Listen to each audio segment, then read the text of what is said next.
සඳ කොතන දිලුනම මොකද දිලෙන බව සඳ දන්නවා.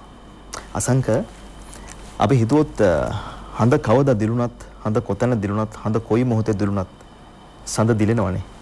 දැන් අපි වෙනසට මේ කාරණේ බත්ත කරොත් වෙනසේ හැඩය, වෙනසේ රුවය, වෙනසේ ගුණය, වෙනසේ උස දිගපළල ගැඹුර මේ හැම දෙයක්ම රට දන්නවා. ඒ නිසා රට ඇරියුම් කරන, රට ආදරය කරන, රට බලාපොරොත්තු වෙන වෙනස යලිත් අපි මේ මැදිරියේ ඉඳන් ඔබට කියන්න සූදානම්.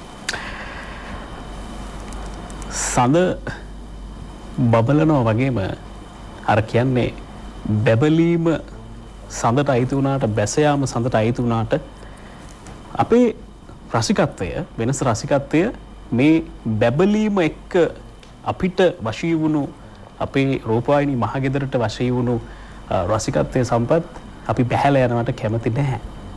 ඒ නිසා අපිට ඒ වගේ කීම තියෙනවා. බැබලීම වගේම බැස යාමයිති සඳටයි ඒත් අපිට බැස යන්න අවසර නැහැ. දැන් වැඩ ගොඩයි. හොරා දෙකයි. සුපුරුදු වෙනස තමයි මේ ගලාගෙන යන්නේ. ඇත්තටම වෙනස් වෙන ලෝකේ නොවෙනස් වෙන එකම දේත් වෙනස් වීමනේ. ඉතින් වෙනස් වීම තමයි ඔබට රසය මැව්වේ. ඒ වෙනස් වීමම තමයි අපි ඔබට රසයක් හැටියට ගෙනාවේ.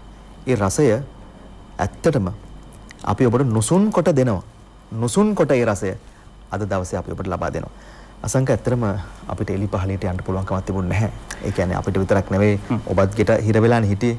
දොට්ට බහින්න බැරි වුණානේ කාටවත්. ඒකනේ සහතික ඇත්ත. ඒ නිසා එලි පහලියට යන්න බැරි වුණාට අර මං කිව්ව එකයි නුසුන් කොට රසය ගේන්න ක්‍රමවේදයක් අපි හදාගත්තා. අනිවාර්යයෙන්ම. ඒ කියන්නේ අද ඔබට එළියට බහින්න බැරි වුණාට අපි අතීතයේ බොහොම ලස්සන සුන්දර තැන් වලට එළියට බහැලා උඩ පැනලා කෑ ගහලා විනෝද වෙලා සතුටු වෙලා ස්වභාව සෞන්දර්යයේ සුන්දරත්වය විඳපු මිනිස්සු.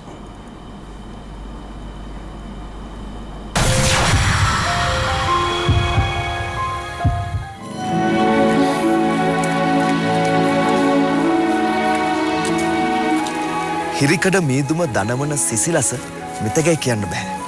මේ පරිසරය ඇහිපිය ගහන සැනකින් වෙනස් වෙනවා. නිමේෂයෙන් නිමේෂය මොනෝ වෙනවද කියලා අපිටවත් හිතාගන්න බෑ. මිහිදුම් සලුපිලි පැලඳි සොඳුරු වූ මහයිලි තැන්න. ජීවිතයට දැනෙන සුන්දරත්වය, හදවතට දැනෙන චමත්කාරය 100%යි. බොහෝ ආයු විඳින්න මහයිලි තැන්නේ සුව විඳින්න ඔබත් එන්න මහයිලි තැන්නට.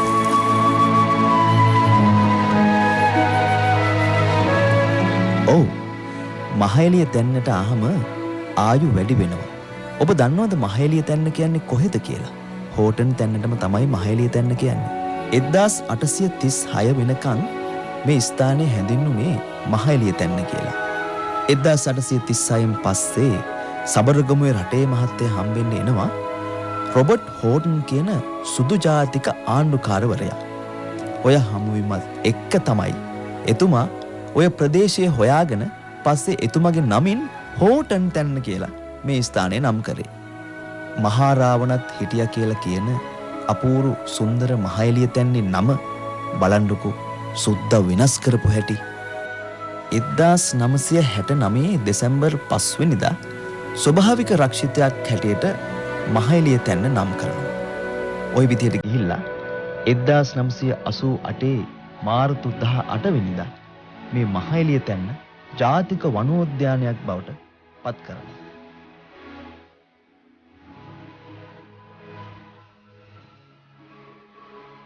බැලූ බැල්මට තැන්නක් වගේ පෙනුනට මේ මහේලිය තැන්නේ උස අඩි 6900ක් 7500ක් අතර වෙනවා.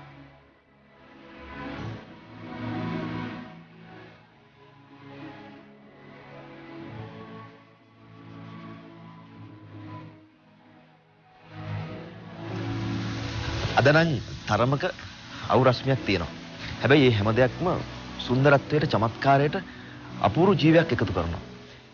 මම හිතුවා ටිකක් මේ හෝටන් තැන්න නැත්තම් මහේලිය පිළිබඳව ඔබට ටිකක් දැනුවත් කරන්න. මොකද මේ දේශගුණය හා කාලගුණය පිළිබඳව. අදින් වසර මිලියන දහස් ගණනකට එපිට ලංකාව සම්බන්ධ වෙලා තිබිලා තියෙන්නේ ඇන්ටාර්ක්ටිකාවට. පෘථිවි තල ඛණ්ඩනය ඒ වගේම මේ ප්ලාවිතයන් එක්ක මහද්වීප කැඩිලා ඇවිල්ලා ලංකාව සමකයේ උතුරට කේන්ද්‍ර වුණා. ඒ වුණාට සමකයේ උතුරට ආවට අර ඇන්ටාර්ක්ටිකාවේ තිබුණු සීත දේශගුණික කලාපයන් මේ ලංකා භූමියේ ඉතුරු වුණා. එහෙම තමයි මෙතන.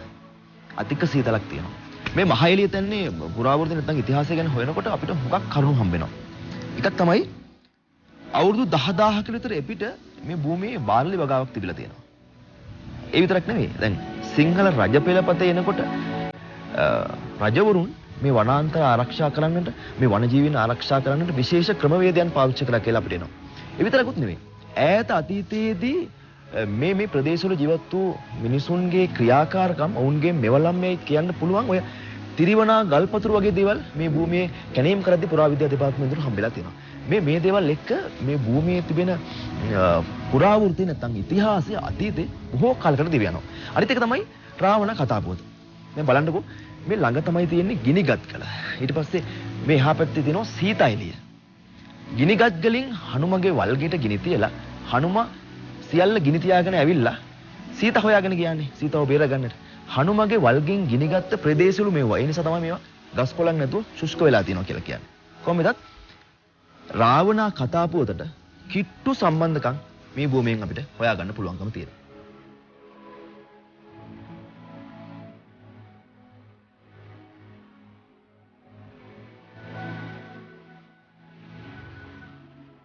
හරියට මේ දිය පහරවල් දිහා බලන් ඉන්න එක අතකට භාවනාවක් වගේ. ලංකාවේ වැදගත්ම ජලපෝෂක ප්‍රදේශය වෙන්නේ මහ එළිය තැන්න. මහ එළිය තැන්න ලංකාවේ ගංගා ඇලදොල කීයක් නම් නිර්මාණය කරනවද? මහවැලි ගඟ, කැලණි ගඟ, වලවේ ගඟ, බෙලිහුල් ඔය, උමාවය, බොගවන්තලාව ඔය, කිරිකැටිය ඔය, අග්‍රා ඔය මේ හැම ගඟකම ඔයකම මූලාරම්භයේ තියෙන්නේ මහ එළිය තැන්නේ.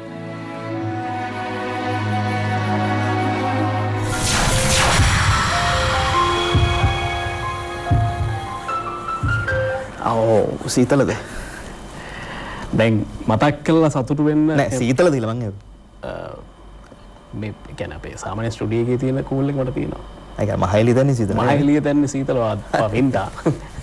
හරි. හරි මොකද කිව්වේ? මම ඒක කිව්වේ දැන් මේවා මතක් කළා තමයි අපි මේ මොහොතේ සතුටු වෙන්නේ. අර මීටරයක දුර තියාගෙන එහෙම නැත්නම් පිරිස් වශයෙන් අපිට ඒක රාශී වෙන්න බැරි අපසරයක් ඇතුළේ අපිට කරපු කියපු දේවල් තමයි දවසක ඉතුරු වෙන්නේ කියන කතාව නෙමෙයි.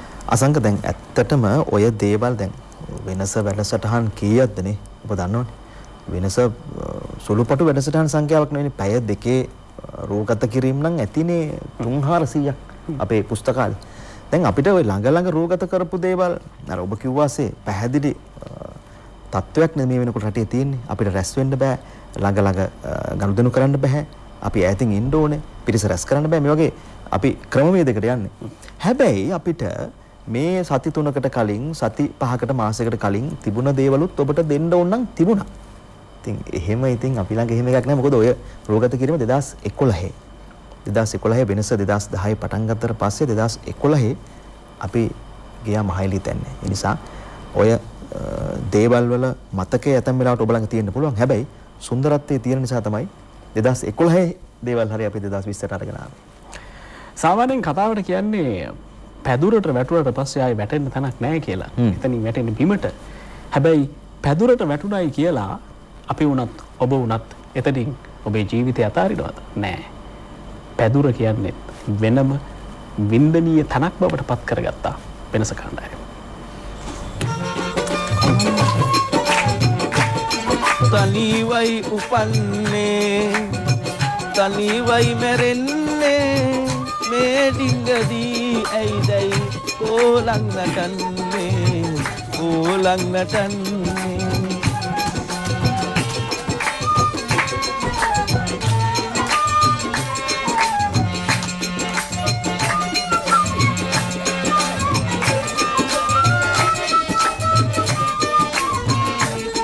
අයිබෝන්ඩ අපේ රටේ මහා පුදුම ඉතිහාසයක් නොවැ කලාවට තියෙන්නේ.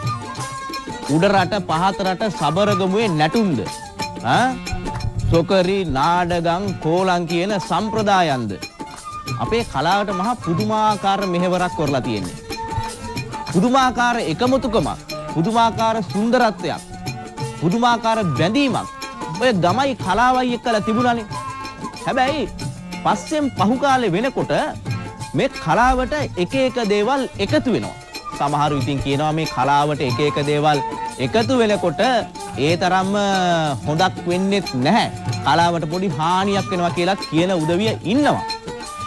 ඔය පැදුරු සාජ්‍ය කියන කලාවත් ඒ වගේ දෙයක් නේ. ඒකත් කවුරු කිව්වත් කලාවක්. පෘතුගීසි, ඉංග්‍රීසි, ලන්දේසි වගේ බටහිර ජාතිකයන්ගෙන් ආවා කියලා කියනවා. ඕක ඉතින් ඔය ඉන්දියාව පැත්තෙන් ආවා කියලා කියන උදවියකුත් ඉන්නවා. කොහොම හරි මේ වගේ පැදුරු සාජ්‍යයක් හොයාගෙන වෙනසේ අපිටත් පුංචි ආරාධනාවක් කරපු පිරිසක් හිටියා. වෙනසට ඉතින් ආරාධනාවක් ආවොත් අහක දාන්න බෑ නෝ. ඒ හින්දාම අපි ආව මේ පැදුරු සාජ්‍ය තියෙන පැත්තට මේ උදවියත් එක්කලා පොඩ්ඩක් කතා බහ කරලා යන්න කියලා. අයිබොන්ඩ මලයා අප්පා ඉන්නව නේද? අයිබොන්ඩ මේ වෙනසට එන්න කියලා ආරාධනාවක් එහෙම තිබ්බා මේ පැදුරු සාජ්‍යයක් තියනවා කියලා මේ මොකක් කරන්න යන්නේ ඇත්තටම? අනේ මලයෝ දැන් මේ අපි මේ බොහෝම කාලයක් තිස්සේ අපේ මේ රටේ පැවතිච්ච මේ සංගීත කලාවන්නේ මේක. එතකොට ඕක ආරක්ෂා කරන්න අපි බොහෝම වෙහෙස මහන්සි ගන්නවා ඔය අපේ ඉන්න මේ හැම දෙනාම එක්ක එකතු වෙලා. ඉතින් මේකට මේ ලේසි පාසු නෑ මේ වැඩ කටයුතු කරන්න මේ සංගීත දන්න ඈයෝ හරි අඩුයි. ඉතින් අපි ඔය රට පුරා ඇවිදලා දැන්නීම් පළ කරලා කටින් කට කියලා තමයි මේ එකතු කරගෙන අද මේ වෙනසත් එක්ක මේ අපි සූදානම් වෙන්නේ මේක ලෝකේ ඉන්න හැම කෙනෙකුටම බලන්න සූදානම් කරලා දෙන්න. දැන් සාමාන්‍යයෙන් අයියන්නේ දැන් මේ පැත්තේ ඔය වගේ මේ සුබ කටයුතු වලදී විශේෂ කටයුතු වලදී ඒ වගේ ඔය මේ වගේ පැදුරු සාජ්‍ය මේවට බජව් කියලා කියනවනේ. මේ වගේ දේවල් ලකලා හැස්ති කරනවාද? ඔව් මලයා දැන් මේකට දැන් අද කාලේ දැන් ඔය මේ එක මේ දේවල් අහලා එපා වෙලා ඉතින් දැන් අර අපේ ඇඟට දැනෙන පොඩ්ඩක් ඉතින් රසය කියන එක දැනෙන සංගීත කලාවන්නේ මලයෝ මේ ගෙරිහන් වලට තැලුවා කියලා ඉතින් නෑ මේ දැන් අපේ කන් දෙකට ඇහෙන සද්දය හරි ඉතින් අපූර්වයි මිහිරීනේ. මලයෝ මේක මේ දෙවි දේවතාවුන්ටත් ආරාධනා කරන්න පුද පූජා කරනකොට මේ වාදනය කරන මේ බඩු භාණ්ඩනේ මේ තියෙන්නේ. ඉතින් මේක සුළුපටු දේවල් හැම නෙමෙයි මේක මේ විශ්වයත් එක්ක කරන ගනුදෙනුවක් මලයෝ. වැඩි කතා බහ ටිකක් පස්සට තියලා මේ පැදුරු සාජ්‍ය වැඩවලට ඉඩ දීලා අපේ කතා බහ ඉස්සරහට කරමු. මේක ටිකක් අපූර්ව වැඩක්. පැදුරු සාජ්‍යයේ තියෙන අපූර්වත්වය ඒ හින්දාම වෙන්න ඇති මිනිස්සු මේකට බජව්ව කියලා කියන්නේ. හොඳේ? හරි. අපි වැඩේ පටන් ගමු. අයිබොන්ඩ් එහෙනම් අපි මේ එක සින්දුවක් කාරියක් ගහලා හොඳයි මලයා. අපිත් ඔය පැත්තකින් ඈඳි ගන්න. ඈඳි ගමු. ඒක අපූර්ව සින්දුවක් මේ අපේ ගැටිස්සියෝ කියයි. හොඳ පටන් ගමු. ඕම් බලන්නකො මලයා අර කුකුල් නාම්පත් මේකට ඉතින් කැමති ඉන්නේ මලයෝ. මේක අතේ සංගීතයට කැමති නැතුව මොකෑ? ඕකගේ තියෙන ඉතින් සංගීත හඬක් නොවේ. ඔව් මලයා යන්නේ සර්පිනාව ගහන්නේ. දීපාන්තරක හැඬලුවත් ඇති. නැද්ද හොඳේ? එහෙමයි මලයෝ. එහෙනම් අහමුකෝ. පටන් ගමු. එහෙනම් පටන් ගත්තා නම් හොඳයි.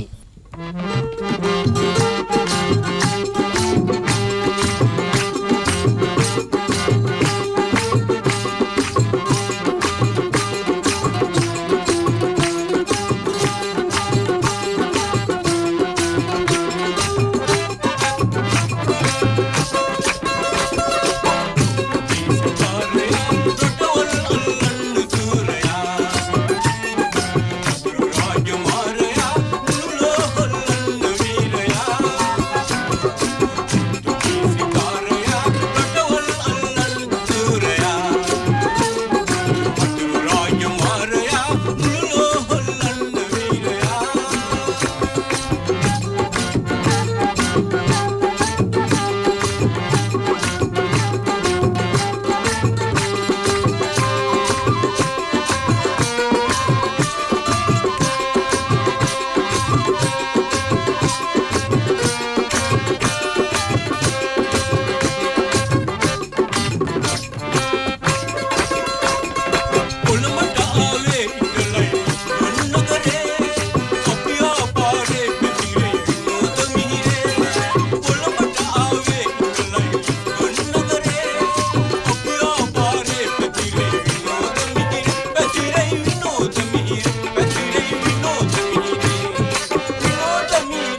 ඉහළම කාලතුවක්කු ගහන්න වෙනවා වැදුනොත් ලෝකෙට මුක්කු අපේ තුවක්කු ඉහළම කාලතුවක්කු ගහන්න වෙනවා වැදුනොත් ලෝකෙට මුක්කු වැදුනොත් ලෝකෙට මුක්කු වැදුනොත් ලෝකෙට මුක්කු විනෝද මීරේ විසිකාරයා රටවල් අල්ලන්න දුරයා රාජමාරයා මුළුලෝ හොල්ලන්න පීරයා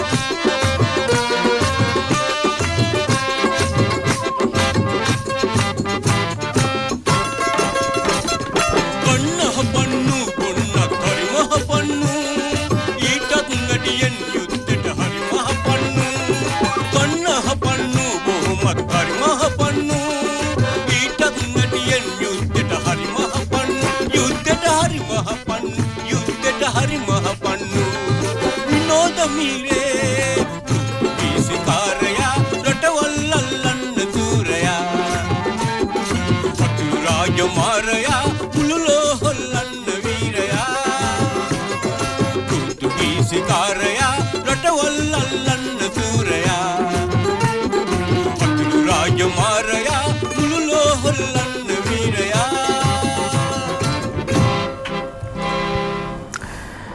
සම්බන්ධනේ අපේ හඬ නෙමේ අපේ තාලෙ නෙමේ ඒකනේ අර අපිට මේ වගේ කැහෙනකොට පොඩි අපිත් එතන හිටියානම් කියලා හිතෙන්නේ මේ කාල වකවානු ඇතුලේ මේ ඔබට මම අපි කතා කරන මේ මොහොත ඇතුලේ අපේ කම් ගැන අපිට අපි ගැන ආය හිතන්න සහ ආඩම්බර වෙන්න පුළුවන් කාල සීමාවක් පසු කරගෙන අපි මේ ඇවිල්ලා ඉන්නේ සහ ඉදිරියේදී මීට වැඩිය අපේ කම් වලට වටිනාකම් දෙන කාල සීමාවකට අපි මේ අඩිය තියන්නේ ඒ බව ලෝකයටම අපි දැන් කෑ ගහලා කීලි කරයි.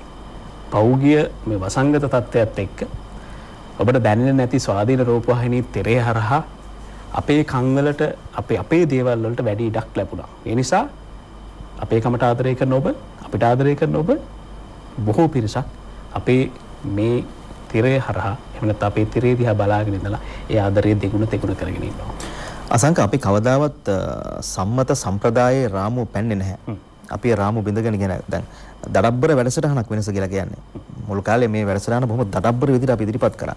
නමුත් අපි කවදාවත් මේ සම්මතය පැන්නේ නැහැ. මොකද ස්වාධීන රූපවාහිනිය අපිට අයිති අපේ සියලු දෙනාටම අයිති අපිට රාමුවක් තියෙනවා. මේ රාමුව බින්දගෙන අපිට යන්න පුළුවන් කමක් නැහැ. මොකද යන්න පුළුවන් කමක් නැහැ කියන්නේ කවුරුත් එපා කියනව නෙවෙයි. අපිට එහෙම යන්න සදාචාරාත්මක අයිතියක් නැහැ. ඒ නිසා අපි කවදත් අපේ දේවල් ගැන කතා කරා. අපි කවදත් අපේ දේවල් ඔබට පෙන්වනවා. අපේ දේවල් බෙදා හදා ගන්න විදිය, අපේකම තුලින් ගොඩනැගෙන විදිය, අපේ සංස්කෘතිය කියලා ගත්තාම හැමදේම තියෙනවා. ඒ කියන්නේ භාෂාවේ සිට කෘෂිකර්මාන්තයේ සිට ආගම දහමේ සිට සියල්ලම සංස්කෘතිය ඇතුලේ තියෙනවා අසංක. මේ හැමදේම අපි කැටි කොට, ලඝු කොට සමහර තැන් වලදී පෙන්වනවා. මේ හැම දෙයක්ම අපි කරේ අපේකම ආරක්ෂා කරගෙන යන නාලිකාවක් හැටියට. සරලවම කියනවා නම් අතින් කාලා හැදිගෑරුප් වලට ආවඩන ස්වභාවයක් ස්වාධීන රූපවාහිනී සේවයේ නැත. අපේ පිට අපි කහ ගන්නව නෙමෙයි. එහෙම අපිට කහ ගන්න ඕම නැහැ. ඔබ දන්නවා. මොකද එහෙම අසංක එහෙම පිරිසක් ස්වාධීන රූපවාහිනී සේවයත් එක්ක නැහැ. ප්‍රේක්ෂක පිරිසක්. හැබැයි අපිත් එක්ක ඉන්න පිරිසක් ඉන්නවා. ඒ රටට ආදරය කරන මිනිස්සු. ඒ නිසා අපි එදත් අදත් මතුවටත් මෙන්න මේ ගමන තමයි යන්නේ. ඒකට ඉතින් අපිට ආශිර්වාද කරනවා. ඇත්තටම ඉතින් අපිට රෙද්දයි බැනියම ඇදින සභාපති කෙනෙකුත් ඉන්නවනේ. අසංක. මොකද ටයි කෝට් දාගෙන ඉන්න සභාපති කෙනෙක් නේ අපිට පැහැදිලිවම සරම අදින මිනිහෙක් ඉන්නවා අපිට. ඒක අංක 1. ඊට පස්සේ ඊට පල්ලෙහා තියෙන අපේ පිරිස. මෙන්න මෙතන තමයි අපි හැමදාම අපේකම ගැන කතා කරේ. අපිට අපේකම ගැන කටපුරාම කතා කරන්න පුළුවන් ස්වභාවයක් දැන් තියෙනවා. දැන් අපිට ආදරේ දෙන ආදරේ කියන්නේ ලැබෙන ආදරේ මේ පහුගිය කාල සීමාව මම ඉස්සලා කිව්වා වගේ දෙගුණ තෙගුණ වෙලා තියෙනවා. ඒ බව ඔබ දකින්න ඇති විශේෂයෙන්ම සමාජ මාධ්‍යයෙන් දකින්න ඇති. ඉතින් අපිට ඒ ආදරේ දැනෙනවා. ඒ ආදරේ පෙරලා ඔබට ගෞරවයක් විදිහට පුද කරනවා. දිගටම අපිත් එක්ක ඉන්න. අපි විශ්වාස කරනවා හොඳ දේවල් තියෙන තැන අනිවාර්යයෙන්ම ඔබ ඉන්නවා. ඒ කියන්නේ සීනි ටිකක් බිම දැම්මම කූමීන්ට ටෙලිග්‍රෑම් ගහන්න ඕනේ නැහැ කියලා කියනවා. ඒ වගේ රස දේවල් තියෙන තැන ගැන ආයි අපි ටෙලිග්‍රෑම් ගහලා කෑ ගහලා කියන්න ඕනේ නැහැ. ඔබ ඉව දන්නවා. ඔබ ඉවෙන් දන්නවා. ඒ නිසා ඔබ අපිත් එක්ක ඉන්නවා. හරි. මේ ලෝකේ නැචරල් පිරමීඩ් කොහෙද තියෙන්නේ? ලංකාවේනේ. සඳට ලම්බකව පිහිටන ළඟම තැන කොහෙද තියෙන්නේ? ලංකාවේ. වඩාත්ම වටින චන්ද්‍රකාන්ත පාෂාණ කොහෙද තියෙන්නේ? ලංකාවේ. ලෝකේ ගුරුත්වයේ අඩුම තැන කොහෙද තියෙන්නේ? ලංකාවේ. මොනවද මේ ලංකාවේ නැත්තේ? ලෝකේ පැරණිම ඉතිහාසය කාටද තියෙන්නේ? ලංකාවට. ඇත්තටම මේකත් අපේ මිනිස්සුන්ගේ වැඩක්. සරලයි වර්තමානයේ කරපු දෙයක්. ඇත්තටම පෙන්වන්නේ නැහැ අමුණා. හැබැයි මේ දේවල් ඉතිහාසයේ තිබුණේ අපිට විතරයි.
ශ්‍රී ලාංකිකයන්ගේ අත්වලින් නිමැවුණු මහා විශ්මිත නිර්මාණ ගමේ උරුමයන් බවට පත් වෙනවා.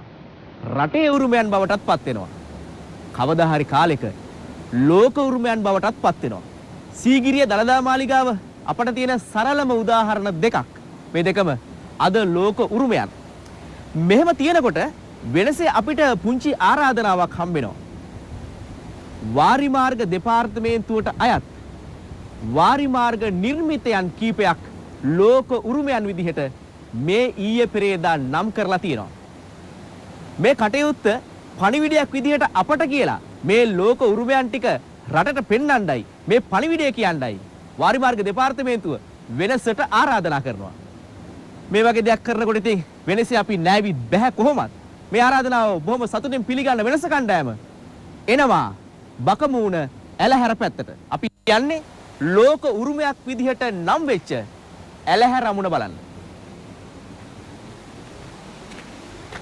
කොහොමද ඉදිරි මහත්තයා මේ ඉන්නේ අපේ නාලක සමරසිංහ ඉංජිනේරුතුමා. මෙතුමා තමයි අපට ආරාධනා කරන්නේ වාරිමාර්ග දෙපාර්තමේන්තුව හරහා මේ කටයුත්තට එන්න කියලා. කොහොමද මේ දවස්වල වැඩෙහිම? අවුලක් නැහැ. දැන් මේ දවස්වල මේ පැත්තේ කුඹුරු කැපෙනවද ගෝයන් කැපෙනවද? මේ දවස්වල දැන් කැපෙන තරමට ඇවිල්ලා තියෙනවා. දැන් වතුර තාමත් තියෙනවා. තාම අවසාන දිනේ නැහැ. තාමත් කුඹුරු වල ගෝයන් පැසෙමින් තමයි පවතින්නේ. මේ මට පොඩි ප්‍රශ්නයක් ඇති වුණා. මොකද දැන් මෙතෙන්ට ආවට පස්සේ දැන් ලෝක උරුමයක් විදිහට නම් වෙච්ච ඇලහැර අමුණ බලන්න දැන් අපි එන්නේ. දැන් අර පාරෙන් ඇවිල්ලා මේ පොඩ්ඩ එනකොට තියෙන මේකද මේ ලෝක උරුමයක් වෙච්ච අමුණ? නෑ අමිල. මේක මේ මෑතකදී හදපු ස්ට්‍රක්චර් එකක් මේක. මේ ඇලහැර අමුණ. මේ අමුණ. ලෝක උරුමේ තියෙන්නේ තව ටිකක් එහාට යන්න ඕනේ අපි. ඒ කියන්නේ මේ අමුණෙන් එහා පැත්තට යන්න ඕනේ. ඔව්. මේක ඇවිදගෙන යන්න ඕනේ කිලෝමීටර් භාගයක් විතර ගියාට පස්සේ තමයි අඹංගඟ හරහා ඒ අපේ මහසෙන් රජතුමා හදපු ඒ අමුණ තියෙන්නේ. එතකොට දැන් මේ අමුණ දැන් අපි මේ ඉන්නේ ඇලහැර අලුත් අමුණ කියමුකෝ මෑත කාලේ කොයි කාලේ වගේද මේ අමුණ ඉදි වෙන්නේ? මේක මම හිතන්නේ ඩී.එස්. සේනානායක මහත්මයාගේ කාලේ 50 ගණන් වල වගේ තමයි මේක හදලා තියෙන්නේ. ඒ කියන්නේ දැනට අර තියෙන අර ඉපැරණි අමුණ පාවිච්චියට ගන්නවද නැත්නම් මේකෙන් විතරද ජලය ලබා දීම නිකුත් කිරීම සිද්ධ කරන්නේ? නෑ අතර මේ ඉපැරණි අමුණ නිසා තමයි මේකට මෙහෙම වතුර ගලාගෙන එන්නේ. නැත්නම් ගඟ දිගේ වතුර පල්ලෙහාට ගලන් යනවනේ. ඒක නිසා. හරි. දැන් කොහොමද දැන් අපිට මේ පැරණි යමුණ ඉපැරණි තැනට යන්නේ නැතුව මෙතන ඉඳන් කතා කරන්න වැඩක් නැහැනේ. ඔය කතාවේ ඇත්ත නැත්ත හොයාගෙන. අපේ ලෝක උරුමය රටට පෙන්නන්න. අපි යනවා ඇලහැර ඉපැරණි අමුණට. අපි යමුද එනවා? අපි යමු. රයිට්. එතකොට මේ පැත්තට තියෙන අර පැත්තෙන් වතුර නිකුත් කිරීම සිද්ධ කරන්නේ අර පැත්තේනේ. මේ පැත්තෙන් යෝදැලට වතුර නිකුත් කිරීම කරනවා. මෙහෙත් යෝදැලනේ. මේක අර අරක තමයි යෝදැල. යෝදැල. දැන් අර යෝදැලක් තියෙනවනේ අනුරාධපුරේ. මේ යෝදැල ඒ ඇල නෙමෙයි. ඒ දෙකක්. නමුත් මේකත් යෝදැල කියලා තමයි කියන්නේ. මේකත් මේක රජතුමාගේ යෝධෙන් තමයි මේක හදලා දෙන්නේ. ඒක නිසා ඒ නම එන්න ඇති මේකට. යෝදැල කියලා. දැන් උතනින් පටන් ගන්න වතුර පාර කොච්චර දුරකට යනවද මේ ඔය ඇලදිගි? මේක අමිල මෙතන ඉඳලා කිලෝමීටර් 32.5ක් යනවා. ගලාගෙන යනවා ඔය බකුමූණ ඒ ගම් හරහා ගිහිල්ලා දියබිදුම දක්වා මේක යනවා. දියබිදුම කිලෝමීටර් 32ක්. 32න් දියබිදුම තියෙනවා. ඒ කියන්නේ ඇලහැර අමුණේ කිලෝමීටර් 32ක් ගිහලා ආයෙ දිය බෙදුමක් තියෙනවා. එතනින් වතුර පාර කොහටද යන්නේ? එතනින් මින්නේරියට සහ ගිරිතලයට වතුර පාර බෙදෙනවා. මින්නේරිය ගිරිතලේ. රයිට්. ඊට පස්සේ මින්නේරියට වතුර ගියාට පස්සේ කිලෝමීටර් 10ක් විතර ගිහිල්ලා මින්නේරියට යනවා. මින්නේරියේ ඉඳලා ඊට පස්සේ කවුඩුල්ල කන්තලේ ඒ වගේ වැව් වලට ජල ලබා දීම සිදු කරනවා. අර වෙන්ඩාසන් දක්වාත් යනවා. වෙන්ඩාසන් දක්වා මේ වතුර පාර යනවා. රයිට්. එතකොට ඒ කියන්නේ ත්‍රිකුණාමල දිස්ත්‍රික්කයේ දක්වා ත්‍රිකුණාමල දිස්ත්‍රික්කයේ දක්වා ජලය අරගෙන යන ආරම්භක තැන තමයි මේ අපි පහු කරගෙන ඉන්නේ. මේ කතා කරන්නේ ඇත්තටම එතන ඉඳලා කිව්වොත් නිවැරදි. මේ වතුර පාරෙන් මේ වතුර බින්දුවෙන් ත්‍රිකුණාමලයේ මිනිස්සුත් බත් කනවා කිව්වොත් වතුර බොනවා කිව්වොත් නිවැරදි. හරි. අපි යන් ඉස්සරහට. මේක එතකොට වානද මේ තියෙන්නේ? මේක වාන. ඒ කියන්නේ ගම් වතුර කාලෙට මේ වානෙන් තමයි වතුර නිකුත් කරන්නේ. වැඩි වතුර නිකුත් කිරීම. මේක වාන මීටර් 32ක් පමණ දිගයි. මේකේ වාන් දොරටු දෙකක් තියෙනවා. මීටර් 3.5 2.5 සයිස් එකට ලොකු වාන් දොරටු දෙකක් තියෙනවා මේකේ. ඒ වැඩි ජලයේ මේකෙන් පළලා යනවා. සාමාන්‍ය මේකෙත් ලොකු වතුරක් වෙහි කාලෙට යනවා ඇති. යනවා අනිවාර්යයෙන්.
සම්පත් කොරෝනා වෛරස් එහෙම නැත්නම් COVID-19 කියන මේ රෝගය මේ මොහොතේ රට ඇතුලේ බොහෝ දෙනෙක් සමහරු විශ්වාස කරනවා ඒක අපේ අතීතය කියලා. ඒකට හේතුව දැන් අපි දෙන්නවත් මේ වැඩසටහනේදී නිකන් කොරෝනා තත්ත්වයක් එක ලංකාවේ එහෙම තත්ත්වයකට මුහුණ දුන්නේ නෑ වගේ හරි සාමාන්‍ය වැඩසටහනක් යනවානේ.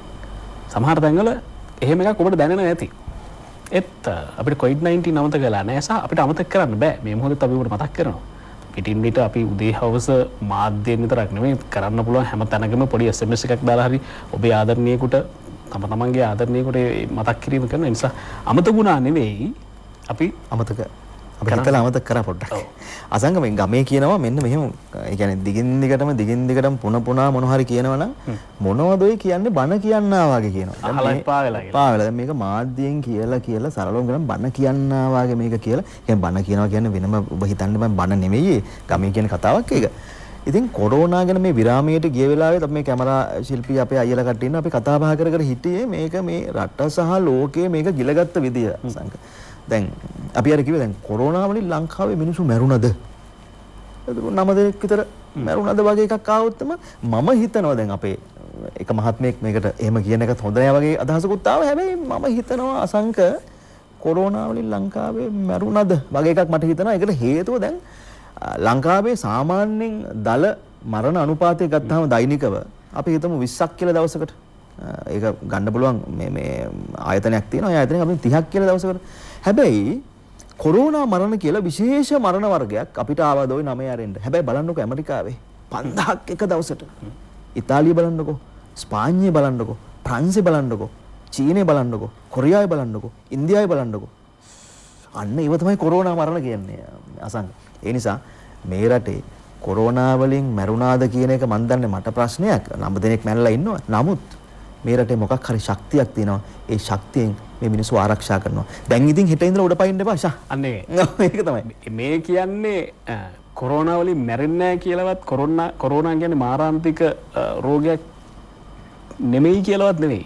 මේ කිව්වේ අපි පරිස්සම් වෙච්ච විදිය. නැත්තම් මොකද හෙට උදේ Facebook එකේ තියලා ITN එකේ යන්න වෙනසෙන් කිව්වා කොරෝනා වලින් කට්ටිය මැරෙන්නේ නැහැ කියලා. එහෙම නෙවෙයි. ඔව් පැහැදිලිව ඔබ තේරුම් ගන්න ඕනේ. ඒ සෞඛ්‍ය අංශ දීලා දෙන උපදෙස් ඒ විදිහටම පිළිපදින්න. නැත්නම් ඉතින් මෙලහටම ලොකු තැනකට අපි ගිහිල්ලානේ. ඉතින් ලොකු පල්ලමක් බහැලා මේ වෙනකොට. ඒ කියන්නේ මේ තරමට පරිස්සම් කරගත්තේ මේ තරමට පාලනය කරගත්තේ ඔබමයි. ඔබමයි විනය ඇති කරගත්තේ සෞඛ්‍ය අංශ සහ ආරක්ෂක අංශවල නායකත්වයත් එක්ක. අන්න එකයි. ඒ නිසා ඔබ ළඟ වගකීම තිබුණා. ඔබ ළඟ යුතුයකම තිබුණා. ඔබ ඒක හරියටම ඉටු කරා. හැබැයි ඉතින් ඊයේ බාර අරපු වෙලාවෙ නම් අපි දැක්කා. අසංක ඊළඟට යන්න තියෙන්නේ මේ මට අර මේ දක්ෂ ගේය පද රචකයෙක් සින්දු ලියන එක පැත්තක තියලා කවියක් ලියලා දෙනවා. මම කියන්නේ කවුද කියලා. ඒ කවියේ තිබුණා බොහොම ශෘංගාරාත්මක තැනක්. ඒකේ තිබුණේ සඳේලියෙන් බැහැ මැණිකගේ ලස්සන බලන්න පැලට ගිහින් පැල ඇතුලේ කුප්පි ලාම්බුව නිවන්න. එහෙම ඒක ඇතුලේ තිබුණා. හැබැයි එතන තිබුණා 100%ම ශෘංගාරාත්මක රසය. නමුත් සමහර දේවල් අසංක පිට පොත්ත බලලා දැන් ඒ කියන්නේ අපි බලලා ඇපල් ගෙඩිය ලස්සනයි කියලා හිතලා අර යට තියෙනවා නම් ඒක කුණු වෙලා අපිට හොයාගන්න බෑනේ. සමහරු පිට පොත්ත බලලා තීරණය කරනවා ෂා කියලා. ඔයාලා මොකද ඒ ගැන අදහසක් නැද්ද? මං කියන්නේ මේ ඔය අපිට තියෙනවානේ පංචේන්ද්‍රිය කියලා ඉන්ද්‍රියන් පහක්. මේ අතරේ වාසනාවන්තකම S2නේ. අපි S2කින් වින්දේ නැති දෙයක් නැහනේ. ඔබ මං හිතන්නේ ඒකට එකගයි. සමහර දේවල් තියෙනවා S2කින් විඳින්න පුළුවන්. S2කින් තමයි අපිට තියෙන අසරණකම් අපිට තියෙන සීමා මායිම් එක්ක අපි විඳලා එතනින් හිත හදාගන්නේ.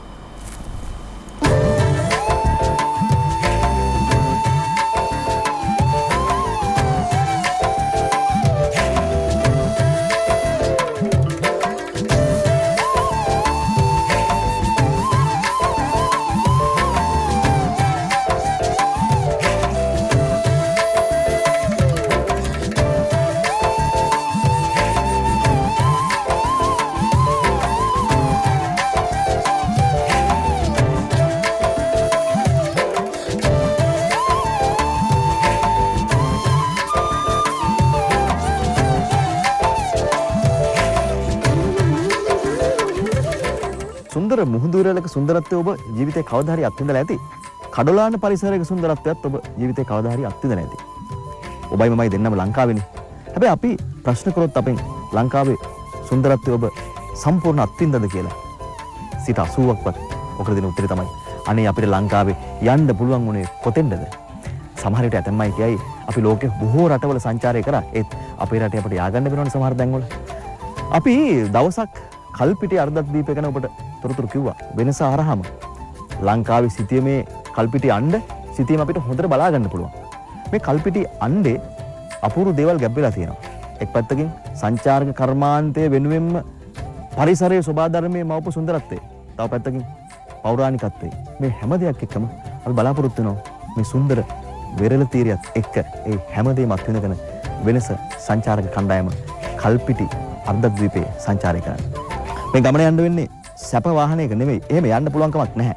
කවුරු හරි යන්න එහෙම උත්සාහ කරනවා නම් ඒ උත්සාහය කිසි පළක් නැති උත්සාහයක්. අපි මේ ගමන යන්න තෝරගත්තේ හොඳම වාහනේ. ඒක තමයි ට්‍රැක්ටරේ.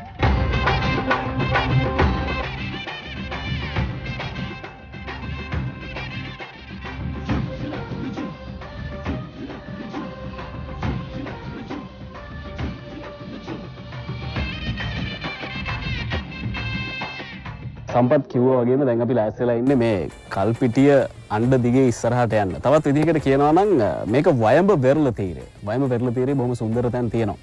දැන් අපිත් කියනවා නිව්ටන් අයියා. නිව්ටන් අයියා මේ ප්‍රදේශයේ ඇතැම් තැන් දන්නවා. ඒ වගේම ජූඩ් අයියාත් අපිත් කියනවා. මොකද මේ පැත්තේ ගොඩාක් දේවල් දන්න කෙනෙක් තමයි ජූඩ් අයියා කියන්නේ. ජූඩ් අයියයි අපේ රසික එතකොට කසුන් අනුරුද්ධ මේකත් එක්ක අපි මේ ගමන පටන් ගන්න හදන්නේ. දුෂ්කරයි කියලා දන්නවා. හැබැයි මේ දුෂ්කර ගමන අපි බොහොම සාර්ථකව නිමා කරන බලාපොරොත්තුවත් එක තමයි ට්‍රැක්ටරේට ගොඩ වෙන්නේ. හරි. එහෙනම් කට්ටිය නගින්න.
ඒක ඉතින් අතීතයේ වර්තමානයේ පණ කියනවා නේද? අවුරුදු කීයද විතර කලින්ද යාම? දැන් අවුරුදු 3 4 අපි නෙමෙයි වගේ නේ හිටියේ. 2005. ඉතින් මේ සම්පතුත් තරුණ කාලේ. ඇයි දැන් වයසයිද? නෑ මං කිව්වේ නෑ දැන්. මං කිව්වේ මීට වැඩි තරුණ කාලේ. එහෙනම් ඉතින් මේ ඔව්. ආයි පැදුරට යන්න තියෙනවා. ඔව් ඉතින් ඇත්තටම වැටෙන්න නම් වෙන තැනක් නැහැ. ඉතින් එක්ක වැටුවොත් පාරට නැත්නම් පැදුරට. පැදුරු සාජ්‍යර ඉතින් හැමෝම එකතුලා පුදුම සහයෝගයක් දෙන්නේ. ඒ සහයෝගය දෙන අතරතුරේ එහා පැත්තේ මේ අපි බාල මහලු වැඩිහිටි තරුණ හැමෝම ඉන්නවනේ. එහා පැත්තේ ඉන්න අපේ මහත්තයෙක් මේ ඔය බෝතලයක් අරගෙන බෝතලයට මේ හැන්දෙන් තට්ටු කර කර එකක් කරනවා. ඇත්තට ඔබතුමා මේ ওই බෝතලයට හැන්දෙන් තට්ටු කරන්නේ වෙන වාද්‍ය භාණ්ඩයක් ගහන්න දන්නේ නැති හින්දාද? එහෙම නැත්නම් මොකක්ද ඇත්තටම හේතුව බෝතලයට තට්ටු දාන්නේ? මං හිතන්නේ පැදුරු පාටිය පැදුරු සාජ්‍යය කියලා කියන්නේ බොහොම සරල වින්දනයක් ලබා දෙන සංගීත ප්‍රසංගයක්. මේ අද වනකොට වර්තමානයේ වනකොට ලක්ෂ ගණන් වටිනා භාණ්ඩ තියෙනවා, සංගීත භාණ්ඩ තියෙනවා. නමුත් අපේ කනට හුරු පුරුදු සංගීතයේ තියෙන අපේ ඇස්වලට පුරුදු දැකලා පුරුදු භාණ්ඩ තමයි මේ සර්පිනාව, තබ්ලාව, ඩෝල් කීය. ඉස්සර තිබුණ ජපන් මැටින් එක දැන් අද නම් අභාවයට ගිහිල්ලා අද ඉංග්‍රීසි මැටින් එක තියෙනවා. මම හිතන්නේ ලක්ෂ ගණන් වටිනා භාණ්ඩ වලට වැඩිය අපි 60 70 දශකේ අපි රචකයෝ වශයෙන් මේ මම හිතන්නේ ඔය කීබෝඩ් කියන ඒ වර්ගයේ මේ ලෝකෙට බිහි වෙන්න ඉස්සෙල්ලා මේ අතීත අපි දැක්පු භාණ්ඩ තමයි රසවින්දන භාණ්ඩ තමයි මේ තබ්ලාව සහ සර්පිනාව. මම හිතන්නේ මේ දෙකට සම කරන්න වෙන භාණ්ඩ නෑ මම හිතන්නේ ලෝකේ. බෝතලෙත් ඒ වගේ තමයි. බෝතලෙත් ඒ වගේ ළඟට මේ හැන්ඩි දෙක. සාමාන්‍ය මේ වගේ පැතුරු සාජ්‍යයකට උපයෝග කරගෙන ඒ නිසා මම මේ භාණ්ඩ සෙල්ලම් කළා. අපි යමු තවත් පැදුරු සාජ්‍යයේ ලස්සන ගීතයකට.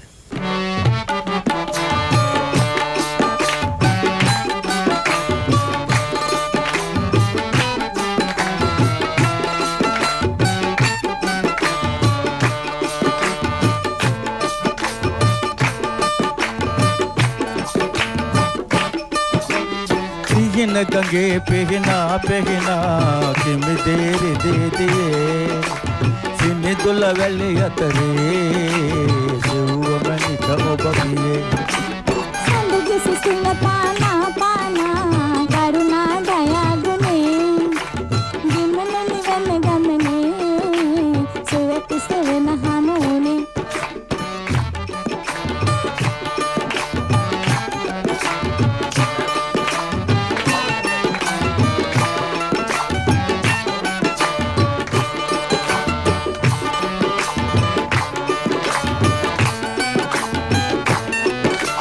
कंदुले तुतुने वदने बेल में उचिते शपथ दने मिलवाई दिलवा इतनी दिन तेनी तेरे देने मोहदे नगेना दिन हे गंगुले मोहदे नगेना दिन हे गंगुले बिंदल वेल कलते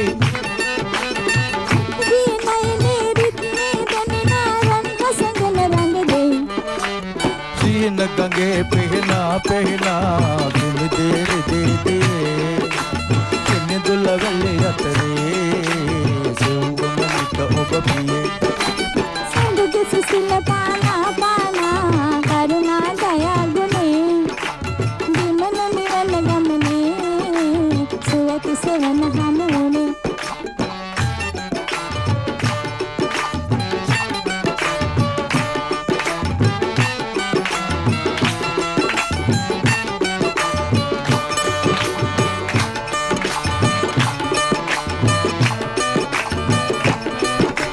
मोहन जीवन वीणावे निति सत्तर नगुणावे रस कामय मास तुलोकय सिद्ध तिरुनावे आगे नगेना दिन हे गंगुले महदे नगेना दिन हे गंगुले बिंदल वेल कलते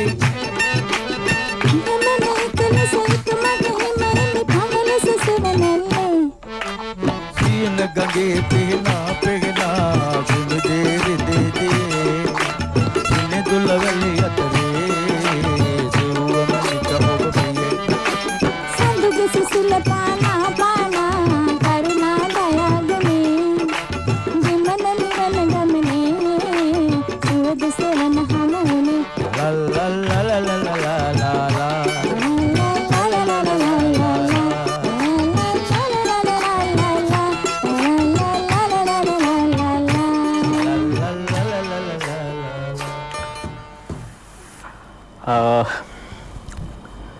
සම්පත් ප්‍රශ්නයක්. ඔයාලා දැන් කවද්ද ප්‍රශ්න නැත්තේ? ඔව් මේ වෙලාවේ ප්‍රශ්නයක්. ඔයා ශිෂ්‍යත්ව පාස්ද?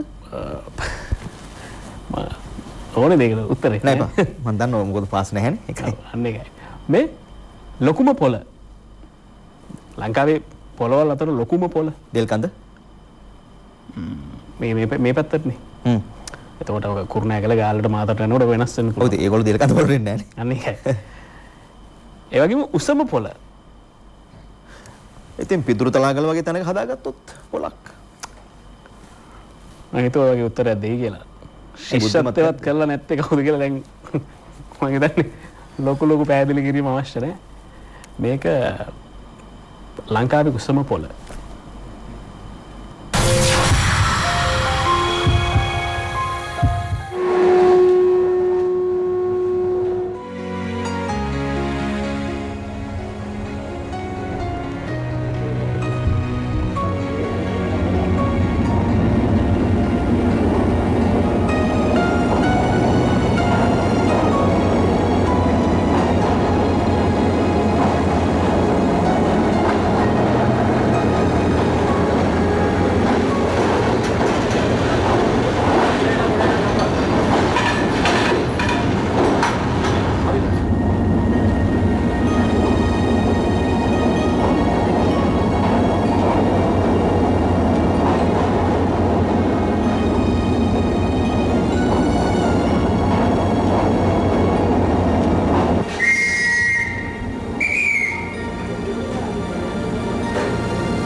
මිහිලිය සුසුදු මිහිදුම් පට සලු අතුල සකියනි බලනු මැන සුන්දර පට්ටිපොළ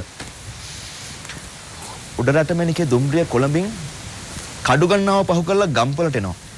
ගම්පොලින් කඳු නැගලා හති දාගෙන වෙහෙස වෙලා හති දාගෙන බඩ ගාගෙන පට්ටිපොළට එනවා.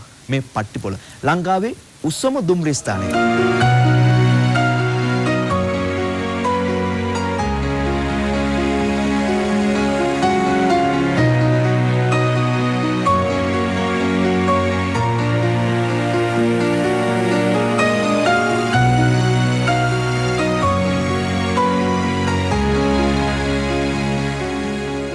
මෙතනින් එහාට බදුල්ලට හෙළ පහළ බොම නිවාඩුවේ කෝච්චියට යන්නට පුළුවන්. අපි මේ ගැන තොරතුරු ටිකක් කතා කරමු.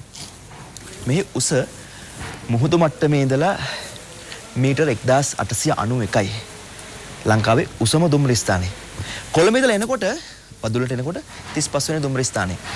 කොළඹින් ගත්තාම කිලෝමීටර් 223ක් මෙතන තියෙනවා. කොහොමදත් සුන්දර නුවරඑළිය දිස්ත්‍රික්කයට තමයි මේක අයත් වෙන්නේ. මේ දුම්රිය ස්ථානය 1940 ගණන් වල තිබුණ ආකාරය තමයි ඔබ මේ දකින්නේ. ඒ පැරණි ගොඩනැගිල්ල. අද ඒ පැරණි ගොඩනැගිල්ල තිබුණ තැන බුදුමැදුරක් ඉදි කළා. බොහොම ශාන්තියක් දනවනවා. මේ දැන් තියෙන ගොඩනැගිල්ල මේ දුම්රිය ස්ථානයේ ඉදි වෙලා තියෙන්නේ 1960 දශකයේ. ඒ නිසා අපි වෙනසින් මෙතෙන්ට ආවේ ලංකාවේ උසම දුම්රිය ස්ථානය නිසා. ලංකාවේ දුම්රිය මාර්ගයේ උසම ස්ථානය මේ දුම්රිය ස්ථානයට වඩා මීටර් 1.5ක් විතර උසයි කියලා තමයි මේගොල්ලෝ කිව්වේ. මේ දුම්රිය ස්ථානයේ ඉඳලා කිලෝමීටර් භාගයක් විතර ඈතින් තමයි මේ ස්ථානේ තියෙන්නේ. අපි එතෙන්ට යනවා. ඔහිය සහ අඹේවැල කියන දුම්රිය ස්ථාන දෙක මැද තමයි පට්ටිපොළ දුම්රිය ස්ථානේ පිහිටලා තියෙන්නේ.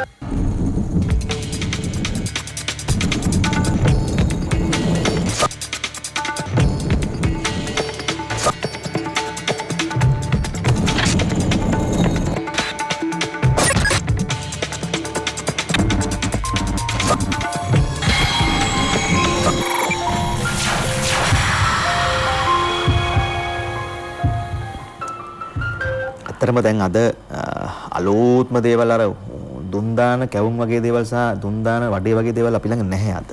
ඒ කියන්නේ දුන්දාන ගැන මේ ප්‍රදර රෝගත කරගෙන ඇවිල්ලා එඩිට් කරලා බෑනේ වෙලාවේ. අනේ ඉතින් පැහැදිලිනේ ඔබට පැහැදිලි වෙනවනේ මේක අපි කියන්න දෙයක් නැහැනේ. ඉතින් යන්න බෑනේ එලි පහලිට බැහැ ගන්න බෑනේ. ඒ නිසා රෝගත කිරීම කරන්නේ නැහැ. ඒ නිසා දැන් අපි ওই දෙනේවා ඒ වගේ අර අපි විශ්වාස කරනවා මේ චමත්කාරයක් සහ රසයක් ගැබ් වෙලා ඇතයි කියලා. මොකද ඔබ අපි දන්නවා රෑ 12 වෙනකන් නිදි මරාගෙන අපිත් එක්ක ඉන්නේ මොන හරි එක්ක දැනුමට අර අපි කිව්වේ වෙනස කියන්නේ සරසවියක් අසංක. මොකද මේ තුල දැනුම තියෙනවා රසවින්දනයේ තියෙනවා බොහෝ තැන් අපි ස්පර්ශ කරනවා. ඒ නිසා අපි ආපහු කියන්නේ ඉතින් හොඳ රස පිරුණු තැන් වල ඒවා තමයි අපි අතීතයෙන් අද ගේන්නේ වර්තමානයට.